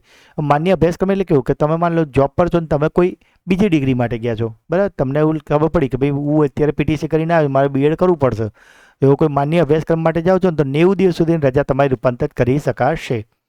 નિયમ 59 મુજબ જો બિનજમા રજા ન હોય તો ભવિષ્યમાં કમાવાની શરતે આપી શકાશે, જેમ આપણે આગળ જોયું હતું ને એ રીતે, કે ભલે અત્યારે નથી પણ ભવિષ્યમાં તમે કમાશો એ શરતે તમને રજા આપી દેશે. નિયમ 59(1) મુજબ જો કર્મચારી હંગામી હોય તો તેને 5 વર્ષની નોકરી કરી લીધી હોય અને ગંભીર બીમારી હોય ને તો તબીબી પ્રમાણપત્રના આધારે મંજૂર કરી શકાશે. જો કેટલી બધી શરતો આવી ગઈ. જો કર્મચારી હંગામી હોય ને તો જો કેટલા બધા તો આવ્યા, એક તો પહેલું તો એ કે એને 5 વર્ષની નોકરી કરેલી હોવી જોઈએ તો જ મળે. પહેલો તો આવ્યો 5 વર્ષથી ઓછી નોકરી તો એને મળશે જ નહીં. ચલો 5 વર્ષની નોકરી કરી તો બીજો તો આવ્યો કે ગંભીર બીમારીના કેસમાં જ મળશે ભાઈ બરાબર, ખાલી એને લગ્ન કરવા છે કે ફરવા જવું છે તો નહીં મળે. એટલે પહેલું તો 5 વર્ષની નોકરી કરેલી જોઈએ, ગંભીર બીમારી જોઈએ, અને ત્રીજો તો કે તબીબી પ્રમાણપત્ર એટલે મેડિકલ સર્ટી હોવું જોઈએ આ ગંભીર બીમારીનું તો મળશે. તો આ 3 તો 5 વર્ષની નોકરી હશે તો, ગંભીર બીમારી હશે તો, અને તબીબીનું પ્રમાણપત્ર હશે ને તો હંગામી કર્મચારીની રજા મંજૂર કરી શકાશે. પરંતુ જો તમે કાયમી કર્મચારી માટે જો હોય તો કોઈ પણ કારણ વગર બરાબર, એટલે કે કોઈ પણ કારણ હોય તો પણ બિનજમા રજા મંજૂર કરી શકાશે. જો ભેદભાવ થઈ ગયા ને મારા બેટા, સરકારી કર્મચારી હોય તમે કાયમી કર્મચારી તો તમારી કોઈ પણ કારણ હોય, તમારે લગ્ન કરવા છે, તમારે ફરવા જવું છે બરાબર, બધા માટે તમને રજા મળશે, મેડિકલ માટે બધા માટે. પણ હંગામી કર્મચારી હશે તો એની 5 વર્ષની નોકરી, ગંભીર બીમારી, તબીબ આ બધી કન્ડિશન એપ્લાય થાય તો જ બરાબર. એટલે આપણે પરીક્ષા પાસ કરી લેવાની, થોડો ઉજાગરો થાય ને તો કરી લેવાનો બરાબર. અને આ વિડીયો દોડાવવાની બધી ટેવ નહીં રાખવાની, શાંતિથી એકવાર જોઈ લેવાનું બરાબર. કર્મ તમે જો જોરદાર કરશો ને તો રિઝલ્ટ શાનદાર જ હશે. જેમાં 20 દિવસની લીધી હોય તો 20 દિવસનો અડધો પગાર મળશે બરાબર. એક ઉદાહરણ આપી સમજાય કે માની લો તમે 20 દિવસની તો 20 દિવસનો અડધો પગાર, 30 દિવસ લે તો 30 દિવસનો અડધો પગાર. પણ આની પણ એક મર્યાદા છે કે આવી રજા આખી નોકરીમાં 360 જ મળી શકશે. બરાબર. જેમાંથી 180 તબીબી પ્રમાણપત્ર વગર પણ મેળવી શકાશે. બરાબર. એટલે ટોટલ 360 મળશે. બરાબર. પણ તમારે 180 સુધીની જે રજાઓ છે ને 6 તરી 18 એટલે 6 મહિના સુધીની છે ને એ તબીબી પ્રમાણપત્ર વગર પણ મેળવી શકાશે. અને એક સાથે આવી રજાઓ 90 દિવસની મર્યાદામાં મંજૂર કરી શકાશે. નિયમ 60 મુજબ પતવા જાય છે મિત્રો. નિયમ 60 મુજબ અસાધારણ રજા તેની આખી નોકરી દરમિયાન 3 વર્ષ કરતાં ઓછી મંજૂર કરી શકાશે, પરંતુ ત્યારે જ કે જ્યારે બીજી કોઈ રજા મળવાપાત્ર નહીં હોય તો. દરેકમાં કન્ડિશનો એ એપ્લાય કરેલી છે કે અસાધારણ રજા તમને 3 વર્ષથી ઓછી હશે તો મંજૂર તો થઈ જશે, પણ કન્ડિશન ભાઈ બીજી કોઈ નહીં તમારી જોડે તો અમે મંજૂર કરીએ. વધુમાં આ બાબતનું નાણાં વિભાગનું 7 જુલાઈ 2007, જો કેવો મસ્ત આંકડો આવ્યો, 777, 7 જુલાઈ 7મો મહિનો 2007, 777, વાહ 777. જાહેરનામા મુજબ જો 10 વર્ષની નોકરી કરી હોય, જો આ પરીક્ષામાં બહુ પૂછાય છે, આ પરીક્ષામાં બહુ જ પૂછાય, 777, આ યાદ રાખજો, 777. 10 વર્ષની નોકરી કરી હોય તો 1 વર્ષ, 20ની કરી હોય તો 2, 30ની કરી હોય તો 3. જો 10 તો 10નો એકડો છે, 20 તો 20 તો બગડો છે, 30 તો 30નો તગડો છે. યાદ રહી જાય ને, ગોખવાની જરૂર નહીં, આ તો યાદ રહી જાય. હા સાહેબ આવડી ગયા. તો 10 વર્ષની નોકરી હોય તો 1 વર્ષ, 20 વર્ષની હોય તો 2 વર્ષ, 30 વર્ષની હોય તો 3 વર્ષ માટે અસાધારણ રજા મળી શકે. અને આવું કોણે કીધું છે? નાણાં વિભાગે. કયો જાહેરનામું? 777, 7 જુલાઈ 2007. નિયમ 61 મુજબ એપ્રેન્ટિસને તબીબી કારણસર વર્ષમાં 30 અર્ધપગારી રજા મળશે. નિયમ 62 એવું કહે છે કે નિવૃત્તિ પછી જો તમને ફરી નોકરી લીધા ને તો તમારી નવી નોકરીની જેમ જ તમારી ટ્રીટ થશે. બરાબર. રજાની ગણતરીઓ જે છે ને એ નવી નોકરી જ છે. જાણે ભાઈ તમે નિવૃત્તિ થતાં પહેલાં તમારી જે બી બધી રજાઓ ભેગી કરી હતી, 300 રજા અને આ અંતે એ બધું કશું જ નહીં. તમને નિવૃત્તિ પછી 2 વર્ષ માટે એક્સટેન્શન આપ્યું. બરાબર. ઘણી જગ્યાએ ક્લાસ 1 અધિકારીઓ એમને આપતા હોય છે. પણ નિવૃત્તિ પછી ફરી નોકરી પર આવે ને તો રજાની ગણતરી કઈ રીતે થાય? નવી નોકરીમાં ને એ રીતે જ થશે. નિયમ 65 મુજબ નોન વેકેશનલ કર્મચારી, બરાબર, એટલે કે શિક્ષકો સિવાયના દ્વારા રાજીનામું આપવામાં આવે તો હિસાબમાં જે પ્રાપ્ત રજા હોય તેની અડધી રજાનું રોકડમાં રૂપાંતર કરી શકાશે. ક્લિયર? એની જોડે 300 રજા હશે તો 150નું રોકડમાં રૂપાંતર થશે પ્રાપ્ત રજામાંથી. કર્મચારીની નિવૃત્તિ વખતે જેટલી પ્રાપ્ત રજા હશે એનો 300ની મર્યાદામાં પૂરો પગાર, કારણ કે હમણાં જ આપણે વાત કરી ને 300 પછી ડોલ ભરાઈ ગઈ, હવે તમે 330 ના થાય, પછી અંદર 30 ના ઉમેરો, 300 એટલે પૂરું થઈ ગયું. પછી તમારી જે નવી 30 આવી 11મા વર્ષે એ માન લો તમે નહીં વાપરી, તે પછી લેફ્ટ થઈ ગઈ, પતી ગયું. એટલે તમારે પછી શું કરવું પડે? એકવાર 300 થઈ ગયા દાખલા તરીકે, બરાબર, એવું જરૂર નહીં કે 300 બી રાખવાની. આ તો તમારે 300નો પગાર લેવો હોય તો તમારે 300 ભેગી થવા દેવાની, પણ 300ની ઉપર તો પછી તમે ભેગો કરો તો કોઈ મતલબ જ નહીં. એ પછી 30 રજા વાપરી જ નાખવાની. બરાબર. સરકારી અધિકારી બની જાઓ, 10 વર્ષ નોકરી કરી લીધી, પછી મહિનો તો ફરી જવાનું. મજાક કરું છું. તો 300થી જેટલી જો માન લો 300માં તમે થોડી ઘણી વાપરી કોઈ કારણસર, બરાબર, કોઈ બી રીઝનથી, તો 300માં જેટલી ઓછી એ તમે 50 વાપરી નાખી, 250 કરી, કે પછી 200 કરી દીધી, 100 વાપરી નાખી, તો તમારી જે 300થી ઓછી હશે ને એ વખતે માન લો હવે તમે રિટાયર થઈ ગયા, તો રિટાયર વખતે હવે તો નવી 30 ઉમેરવાની નહીં. તો એવા ટાઈમ જે તમારી અર્ધપગારી રજા હશે ને એમાંથી આ 300 સુધી સરભર કરવામાં આવશે. કારણ કે અર્ધપગારી રજાની તો આપણે વાત કરી હતી ને કે એની તો કોઈ લિમિટ જ નહીં. તો તમે 300 રજા કરી તો ચલો વેરી ગુડ, પછી ઉપરની તમે વાપરવાનો છે, નહીં વાપરો તો લેફ્ટ થઈ જાય. પણ માન લો કે તમે 300 કરી હતી, બરાબર, પણ એમાંય તમારે કોઈ મેડિકલ ઇમરજન્સી આવી, કે ઘરમાં કોઈ લગ્ન આવ્યું, કે બીમાર પડ્યા, કે વોટ એવર, તમે ક્યાંક ફરવા ગયા, તમે આમાં 100 રજા વાપરી નાખી, તો હવે તમારી કેટલી થઈ ગઈ? 200 રજા. હવે 200 થઈ ગઈ ને પછી તમે અચાનક નિવૃત્ત થયા, તમારી રિટાયરમેન્ટ ડેટ આવી ગઈ, તો તમે 300 રજા સુધી તમારે હવે 300 તો થઈ નહીં, તમારે જો 200 જ વધી, તો તમારી જે અર્ધપગારી રજા છે ને એમાં એડ ઓન કરવામાં આવશે. પણ એડ ઓન બી ક્યાં સુધી? 300 સુધી. પછી એવું નહીં કે અર્ધપગારી રજા તો બહુ પડી, તમે ઉમેરો વાંધો નહીં, આ 500 1000 પહોંચાડો ના, કારણ કે 300 આપણી ડોલ ભરાઈ જાય, પછી પાણી ઉભરાઈ જ જાય. બરાબર. એટલે 300ની મર્યાદામાં પૂરો પગાર, અને જો 300થી ઓછી હશે તો અર્ધપગારીમાંથી આપણે એમાંથી એડ ઓન કરીશું, પણ 300 સુધીની જ મર્યાદામાં. બરાબર. નિયમ 67 મુજબ કર્મચારી રજા પર જતા પહેલાં જે પગાર લીધો હોય ને તેને આધારે રજા પગારની ગણતરી કરવાની રહેશે. ક્લિયર?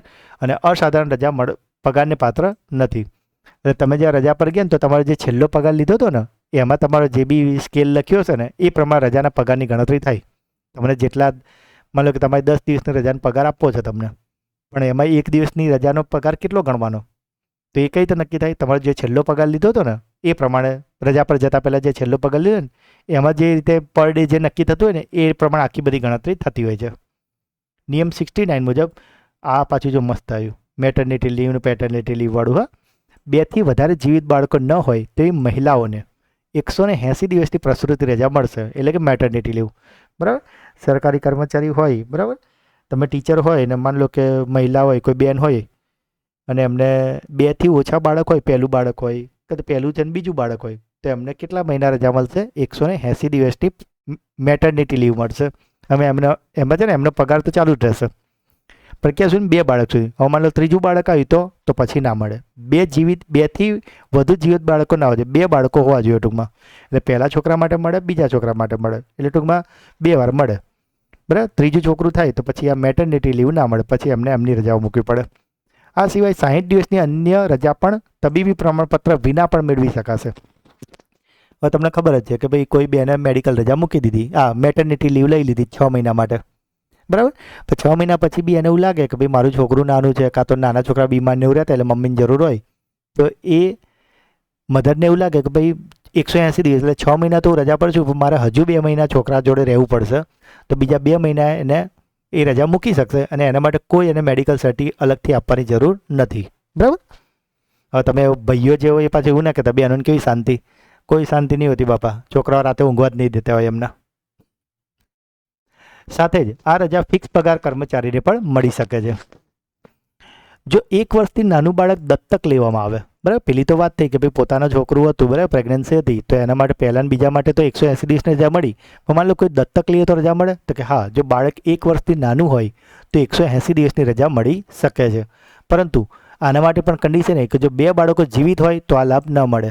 પછી એવું ના કરાય કે પહેલું બાળકની પહેલી પ્રેગ્નન્સીમાં બાળકોને પહેલી મેટર્નિટી લીવ લીધી 6 મહિનાની, ત્યાર પછી 2 વર્ષ પછી બીજી પ્રેગ્નન્સી હોય તો એમાં ફરી જ લીધી, અને પછી વિચારે કે ચલો હવે આપણે એક બાળક દત્તક લઈ લઈએ 1 વર્ષથી, એટલે ફરી 6 મહિના મળી. તો ના, જો 2 બાળક છે તો પછી આ નહીં મળે.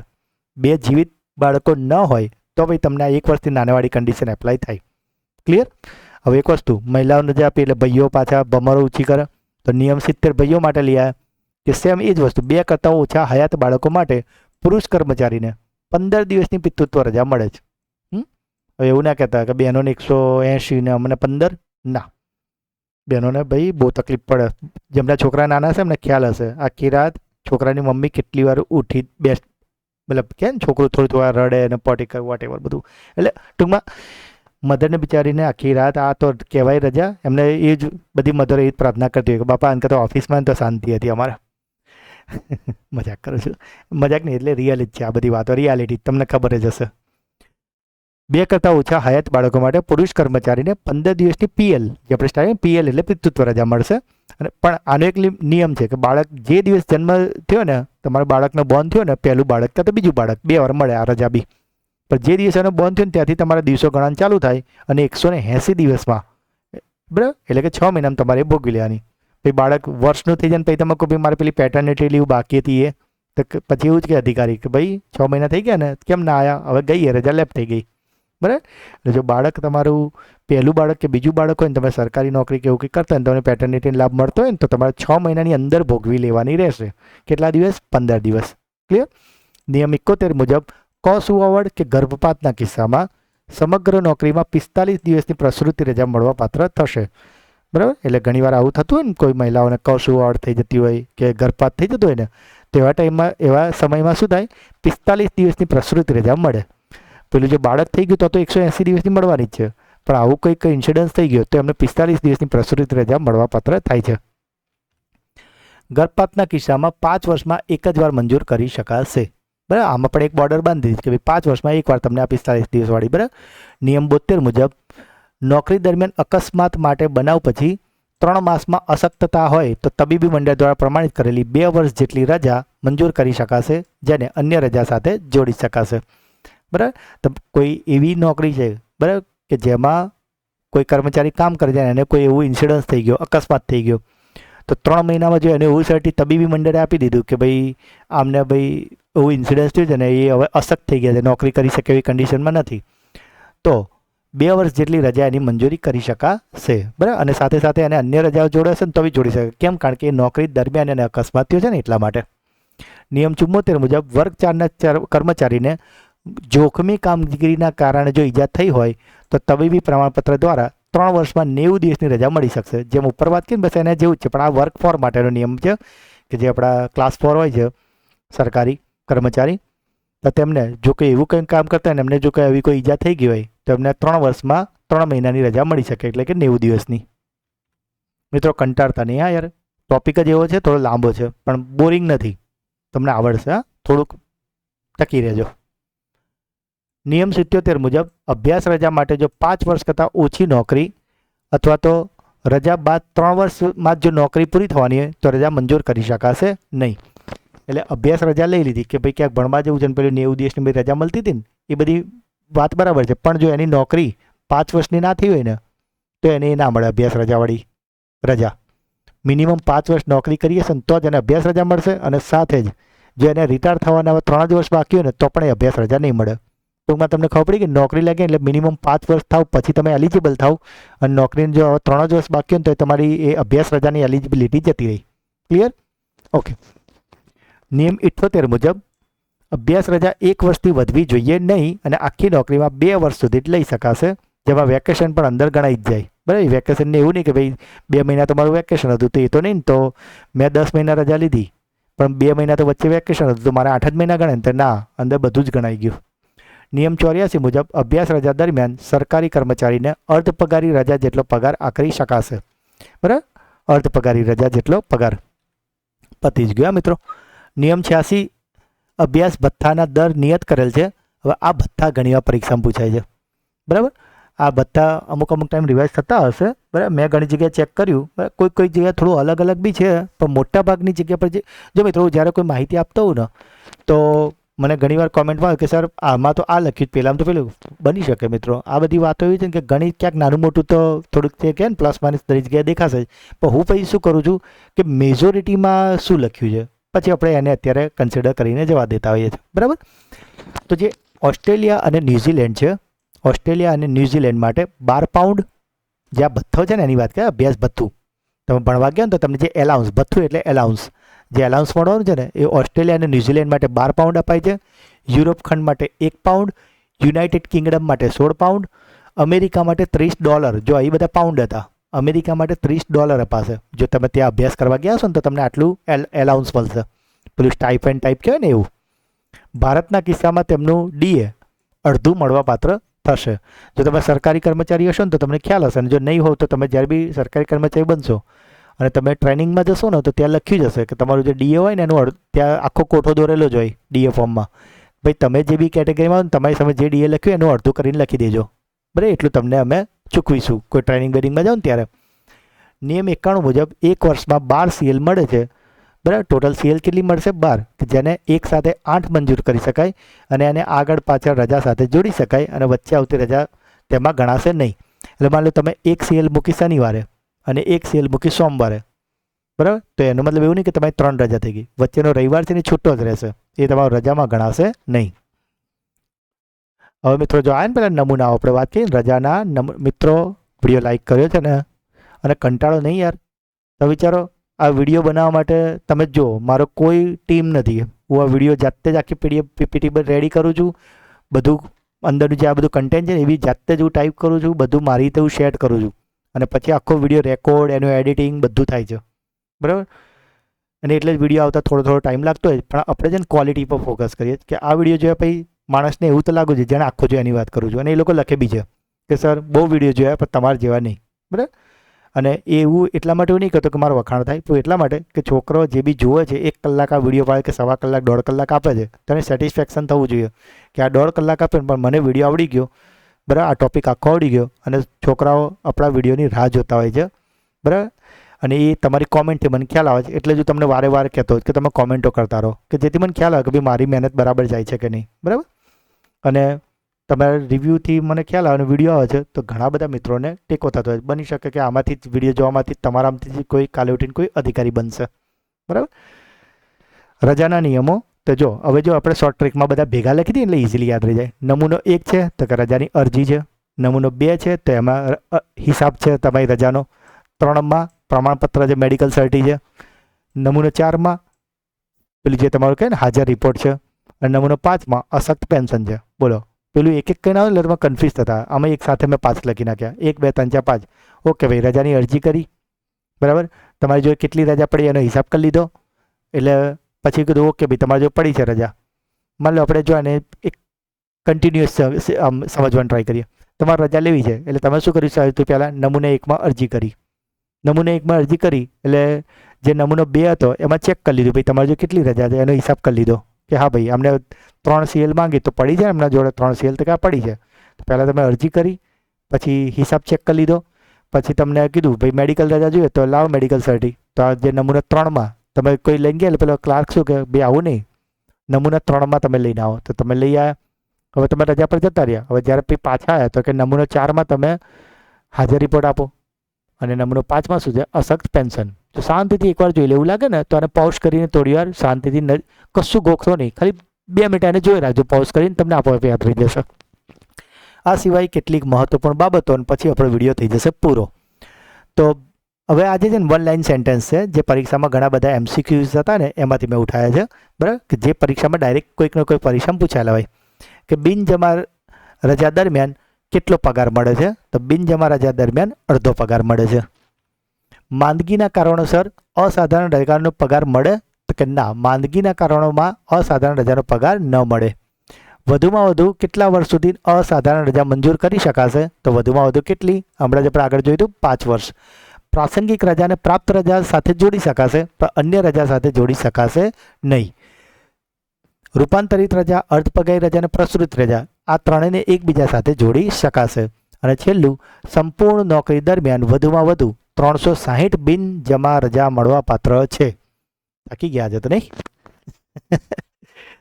ચલો, તો મિત્રો અહીંયા આપણે છે ને રજાના નિયમો છે ને એમાં મોસ્ટ ટાઈમ જેટલું હતું ને બધું વણીને તમને શીખવાડી દીધું છે. આ સિવાય જો કોઈને રજા બાબતે PhD જો આખી કરવી હોય તો 101 નિયમ તમે તૈયાર કરજો. પણ જેણે પરીક્ષામાં સ્કોરિંગ કરવું છે તો એને ફરીથી કહી દઉં, જો શિક્ષણની કોઈ પરીક્ષા આપતા હશો ને તો એમાં તમારી પ્રિલિમ જે 200 માર્ક્સની લેવાશે એમાં 150 માર્ક્સનો જે ટોપિક પૂછવાનો છે ને એ ટોપિક કયા છે? તો તમે જો આપણા જે 8મો લેક્ચર છે તમે 1 થી 8 લેક્ચર જોઈ લો. પછી બીજી બધી ટેન્શનમાં ના પડો કે સાહેબ આ ટોપિક બાકી છે, પેલો ટોપિક ભાઈ તમે મેજોરિટી 90% કોર્સ જે 150 માર્ક્સનો એ કવર કરી લીધો છે.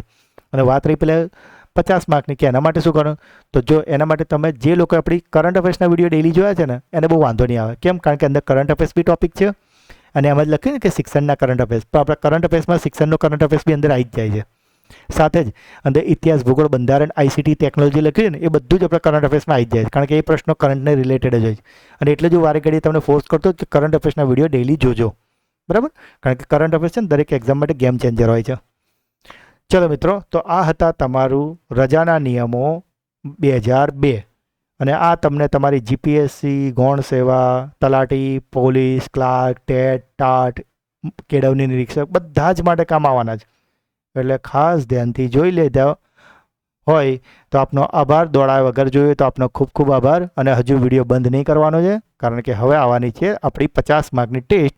હવે આને આપણે ફટાફટ પૂરું કરીશું અને જેમ આગળ કરીએ છીએ એ પ્રમાણે હું પ્રશ્નો વાંચું, તમારે ફટ લઈને તમારે જવાબ બોલી દેવાનો. તમને ખ્યાલ આવી જશે તમારો જવાબ સાચો પડે કે ખોટો. ક્લિયર? તો ચલો હવે આપણું રોલર કોસ્ટર રાઉન્ડ ચાલુ કરી દઈએ. અને ચેનલને જો હજુ સુધી સબસ્ક્રાઈબ ના કરી હોય તો અત્યારે જ કરી લો અને એટલીસ્ટ તમારા 5 ફ્રેન્ડને તો જરૂરથી કરાવડાવજો. જો અવાજ બી બેહી ગયો લાગે છે બોલતા બોલતા. ચલો હવે મિત્રો ફટાફટ આપણે ચાલુ કરીએ છીએ. ગુજરાત મુલકી સેવા રજાના નિયમો 2002 ક્યારે લાગુ થયા? તો મિત્રો જે ગુજરાત મુલકી સેવા રજાના નિયમો 2002 છે તે લાગુ થયા છે ક્યારથી? બોલો. 15/11/2002 થી. ગુજરાત મુલકી સેવા રજા નિયમો 2002માં કુલ કેટલા પ્રકરણ છે? તો મિત્રો પ્રકરણ કેટલા છે? યસ, તો કુલ પ્રકરણો છે 9. તો જોડે એવો જ પ્રશ્ન કે ગુજરાત મુલકી સેવા રજા નિયમો 2002માં કુલ કેટલી કલમો છે? તો આમાં કલમો આવેલી છે 101. ગુજરાત મુલકી સેવા રજા નિયમો 2002માં અર્થઘટનની આખરી સત્તા કોની છે? બોલો. યસ, કોની છે? નાણાં વિભાગની. ગુજરાત મુલકી સેવા રજા નિયમો 2002માં રજાનો હક કેવી રીતે ગણાય છે? તો હક તરીકે માંગી શકાય? ના, તો રજા હક તરીકે માંગી શકાતી નથી. બરાબર? સત્તાધિકારી નક્કી કરે તો એને રદ બી કરી શકે, બરાબર, કાં તો નકારી બી શકે. ગુજરાત મુલકી સેવા રજા નિયમો 2002માં 6 મહિના માટે પ્રાપ્ત રજા કેટલી મળે? તો બોલો મિત્રો 6 મહિના માટે કેટલી મળશે? કેટલી? યસ, 6 મહિનામાં 15. આપણે જોયું હતું ને 1 મહિનાની અઢી. ગુજરાત મુલ્કી સેવા રજા નિયમો 2002માં દર મહિને કેટલી પ્રાપ્ત રજા જમા થાય જોઈએ જ આવી ગયું. દર મહિને 2.5 દિવસ. સીએલ વર્ષમાં કેટલી મળે છે? તો કેઝ્યુઅલ લીવ મળે છે 12. ગુજરાત મુલ્કી સેવા રજા નિયમો 2002માં એક સાથે વધુમાં વધુ કેટલી સીએલ મંજૂરી કરી શકાય? તો એક સાથે વધારેમાં વધારે 8 સીએલ. વિશેષ કન્ડિશનમાં ગુજરાત મુલ્કી સેવા રજા નિયમો 2002માં પિતૃત્વ રજા પેટર્નિટી લીવ કેટલી મળે છે? તો પેટર્નિટી લીવ મિત્રો એક વારમાં મળે છે 15 દિવસની. એક બાળકમાં 15 દિવસ અને બીજું બાળક માટે 15 દિવસ. 2 હયાત બાળકો સુધી 15 દિવસ મળે. બરાબર, પણ આ રીતે પૂછ્યું એટલે 30 દિવસ ઠીક નહીં કરવાનું. એક બાળક, કારણ કે બધાને 2 બાળકો જરૂરી ના હોય ને, એટલે આપણે એક બાળકના જ ફોર્મેટમાં જોઈએ તો 15 દિવસ મળે તમને. ગુજરાત મુલ્કી સેવા રજા નિયમો 2002માં પ્રસૂતિ રજા કેટલી મળે છે? તો આ જે રજા છે જે મહિલાઓને બહેનોને મળતી હોય છે તે મળતી હોય છે 180 દિવસની. ગુજરાત મુલ્કી સેવા રજા નિયમો 2002માં બિનજમા રજા દરમિયાન કેટલો પગાર મળે છે? મિત્રો આ જે બિનજમા રજા છે તેના માટે કેટલો પગાર મળશે? અડધો પગાર. ગુજરાત મુલ્કી સેવા રજાના નિયમો 2002માં અસાધારણ રજા દરમિયાન પગાર મળે? તો હમણાં જ આપણે જે છેલ્લું સ્ટેટમેન્ટ જોયું હતું એમાં જોયું હતું જ્યારે ભાઈ આપણે વિડીયો સમજાવ્યા છે ને ત્યારે કે મળે, તો કે ના, મળતો નથી. ગુજરાત મુલ્કી સેવા રજા નિયમો 2002માં સંપૂર્ણ નોકરી દરમિયાન બિનજમા રજાની મર્યાદા કેટલી છે? તો જ્યારે લેક્ચર ચલાવ્યો ત્યારે તમને કીધું હતું ને કે કેટલી થાય? વર્ષની 30 મળે, પણ આવી 300 સુધી ન થાય. પછી 300 ઉપર જેટલી તમે ભેગી કરો ને તો પછી માન લો કે તમે એક પણ રજા નહીં વાપરી 10 વર્ષ સુધી, તો 30 કરીને 300 થઈ ગઈ. પછી 11મા વર્ષે 330 નહીં થાય, એ 30 તમે ના વાપરી તો એ લેપ્સ થઈ ગઈ. 300ની લિમિટમાંથી અટકી જશે. ગુજરાત મુલ્કી સેવા રજાના નિયમો 2002માં પ્રાપ્ત રજાની મર્યાદા કેટલી હોય છે? તો મિત્રો પ્રાપ્ત રજાની મર્યાદા કેટલી હશે? 300. ગુજરાત મુલ્કી સેવા રજાના નિયમો 2002માં એલટીસી માટે નોકરીનો ન્યૂનતમ સમય કેટલો હોવો જોઈએ? તો મિનિમમ 1 વર્ષ નોકરી કરી હશે ને તો તમને એલટીસી મળશે. ગુજરાત મુલ્કી સેવા રજા નિયમો 2002માં એલટીસીમાં પ્રાપ્ત રજાના કેટલા દિવસનું રોકડમાં રૂપાંતર થાય? પરફેક્ટ. જો હવે આવડો માંડ્યું ને, વેરી ગુડ. હા યાર, ગમ્યું. 10 દિવસનું. ગુજરાત મુલ્કી સેવા રજા નિયમો 2002માં એલટીસી રોકડ રૂપાંતર આખી નોકરી દરમિયાન કેટલા દિવસ સુધી થઈ જાય? તો એકવાર એલટીસી ગયા એટલે 10 રજાનું રોકડમાં રૂપાંતર થયું. હવે ટોટલ 10 10 10 10 એ વધતા એની લિમિટ કેટલી છે? 60ની. ગુજરાત મુલ્કી સેવા રજા નિયમો 2002માં સતત રજા વધુમાં વધુ કેટલા વર્ષ સુધીની થાય પછી રજા મંજૂર ના થાય? તો સતત 5 વર્ષ સુધી ને પછી કોઈ પણ રજા મંજૂર ના થાય.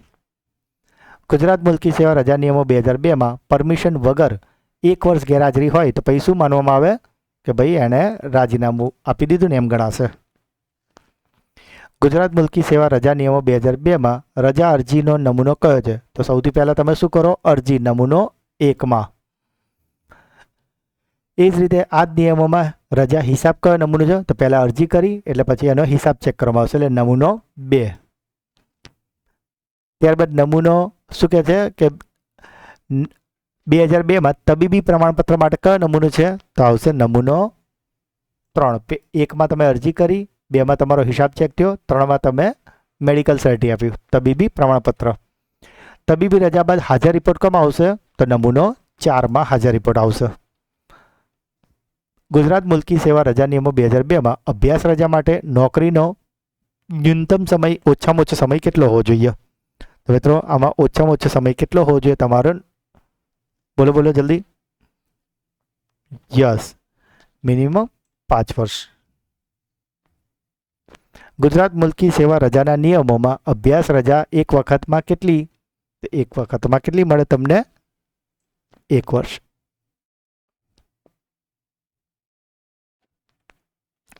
ગુજરાત મુલ્કી સેવા રજા નિયમો 2002માં સંપૂર્ણ નોકરીમાં અભ્યાસ રજાની મર્યાદા કેટલી છે? તો મિત્રો આ જે મર્યાદા છે તે છે 2 વર્ષની. ગુજરાત મુલ્કી સેવા રજા નિયમો 2002માં અર્ધ પગારી રજા દર 6 મહિને કેટલી વખત મળે છે? તો દર 6 મહિને કેટલી મળે છે અર્ધ પગારી રજા? તમને 10 મળે છે. ગુજરાત મુલકી સેવા રજા નિયમો 2002માં વેકેશન એ જાહેર રજા છે? તો કે હા, વેકેશન એ જાહેર રજા છે. આપણે આપણા વિડીયોમાં તમને આ સમજાવ્યું હતું, ખ્યાલ છે ને? ગુજરાત મુલકી સેવા રજાના નિયમો 2002માં રજા દરમિયાન અન્ય નોકરી કરી શકાય? ના, નોકરી ના કરી શકાય. પેલી પરીક્ષકવાળું મંજૂરીથી લઈને કરી શકાય. ગુજરાત મુલકી સેવા રજા નિયમો 2002માં પ્રસૂતિ રજા કેટલા જીવિત બાળકો સુધી મળે? તો કેટલા બાળકો? 2 બાળકો સુધી, પછી ના મળે. ગુજરાત મુલકી સેવા રજા નિયમોમાં ગર્ભપાતના કિસ્સામાં પ્રસૂતિ રજા કેટલી હોય? તો આજે ગર્ભપાત કે કૌશવાવડ થાય ને તો રજા મળે 45 દિવસની. ગુજરાત મુલકી સેવા રજા નિયમો 2002માં પિતૃત્વ રજા બાળકના જન્મથી કેટલા સમયમાં વાપરી લેવી જોઈએ? તો જે દિવસ બાળકનો જન્મ થયો ને ત્યાંથી લઈને 180 દિવસમાં, એટલે કે 6 મહિનામાં વાપરી લેવાની. ગુજરાત મુલકી સેવા રજા નિયમો 2002માં વેકેશન સાથે અન્ય રજા વધુમાં વધુ કેટલા દિવસો જોડી શકાય? તો જે તે લેક્ચરમાં આપણે સમજાવ્યું હતું ને કે ઉનાળુ વેકેશન હોય તો 35 દિવસનું હોય, પછી તમે પાછળ રજા મૂકી તો ઓકે, પણ હાઈએસ્ટ કેટલી? 120ની મર્યાદામાં. ગુજરાત મુલકી સેવા રજા નિયમો 2002માં બિનજમા રજા એક સાથે કેટલી માત્રામાં જમા થાય છે? તો 90. ગુજરાત મુલકી સેવા 2002 નિયમોમાં એપ્રેન્ટિસને તબીબી કારણસર વર્ષમાં કેટલી અર્ધ પગારી રજા મળે? તો એપ્રેન્ટિસને મળે છે 30 રજાઓ. ગુજરાત મુલકી સેવા નિયમો 2002માં અસાધારણ રજા સામાન્ય રીતે વધુમાં વધુ કેટલી મળે છે? તો વધારેમાં વધારે 1 વર્ષ. ગુજરાત મુલકી સેવા 2002માં 10 વર્ષની નોકરી બાદ અસાધારણ રજા કેટલી મળે છે? 10 વર્ષ પછી 1 મળે.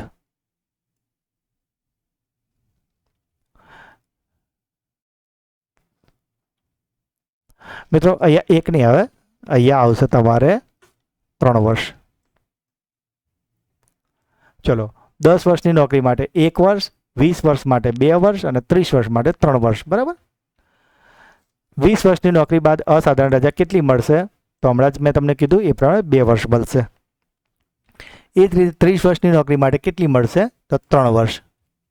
ગુજરાત મુલકી સેવા રજાના નિયમો 2002માં પ્રાપ્ત રજા વર્ષે કેટલી મળશે? તો મિત્રો વર્ષે કેટલી પ્રાપ્ત રજા મળતી હતી? યસ, તમને મળતી હતી 30 રજા. અને આની મહત્તમ મર્યાદા કેટલી છે? 300ની. ચલો, એ જ પ્રશ્ન આવી ગયો.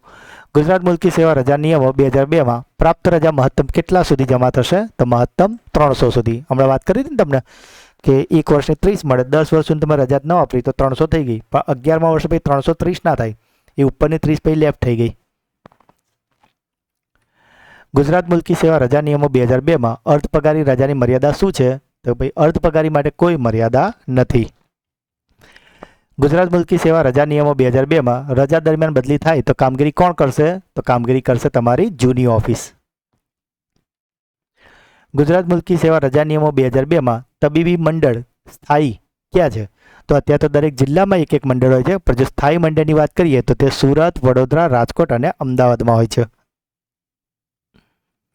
ગુજરાત મુલકી સેવા રજા નિયમો 2002માં વર્ગ 4 માટે કયું પ્રમાણપત્ર ચાલે? તો વર્ગ 4 માટે ચાલે સિવિલ સર્જનનું.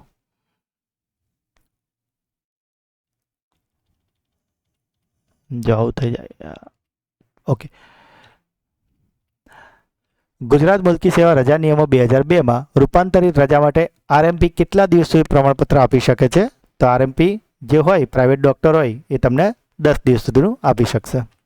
ગુજરાત મુલકી સેવા રજા નિયમો 2002માં જાહેર હિતમાં અભ્યાસક્રમ માટે રૂપાંતરિત રજા કેટલી હોય છે? તો રૂપાંતરિત રજા હોય છે તમારી 90.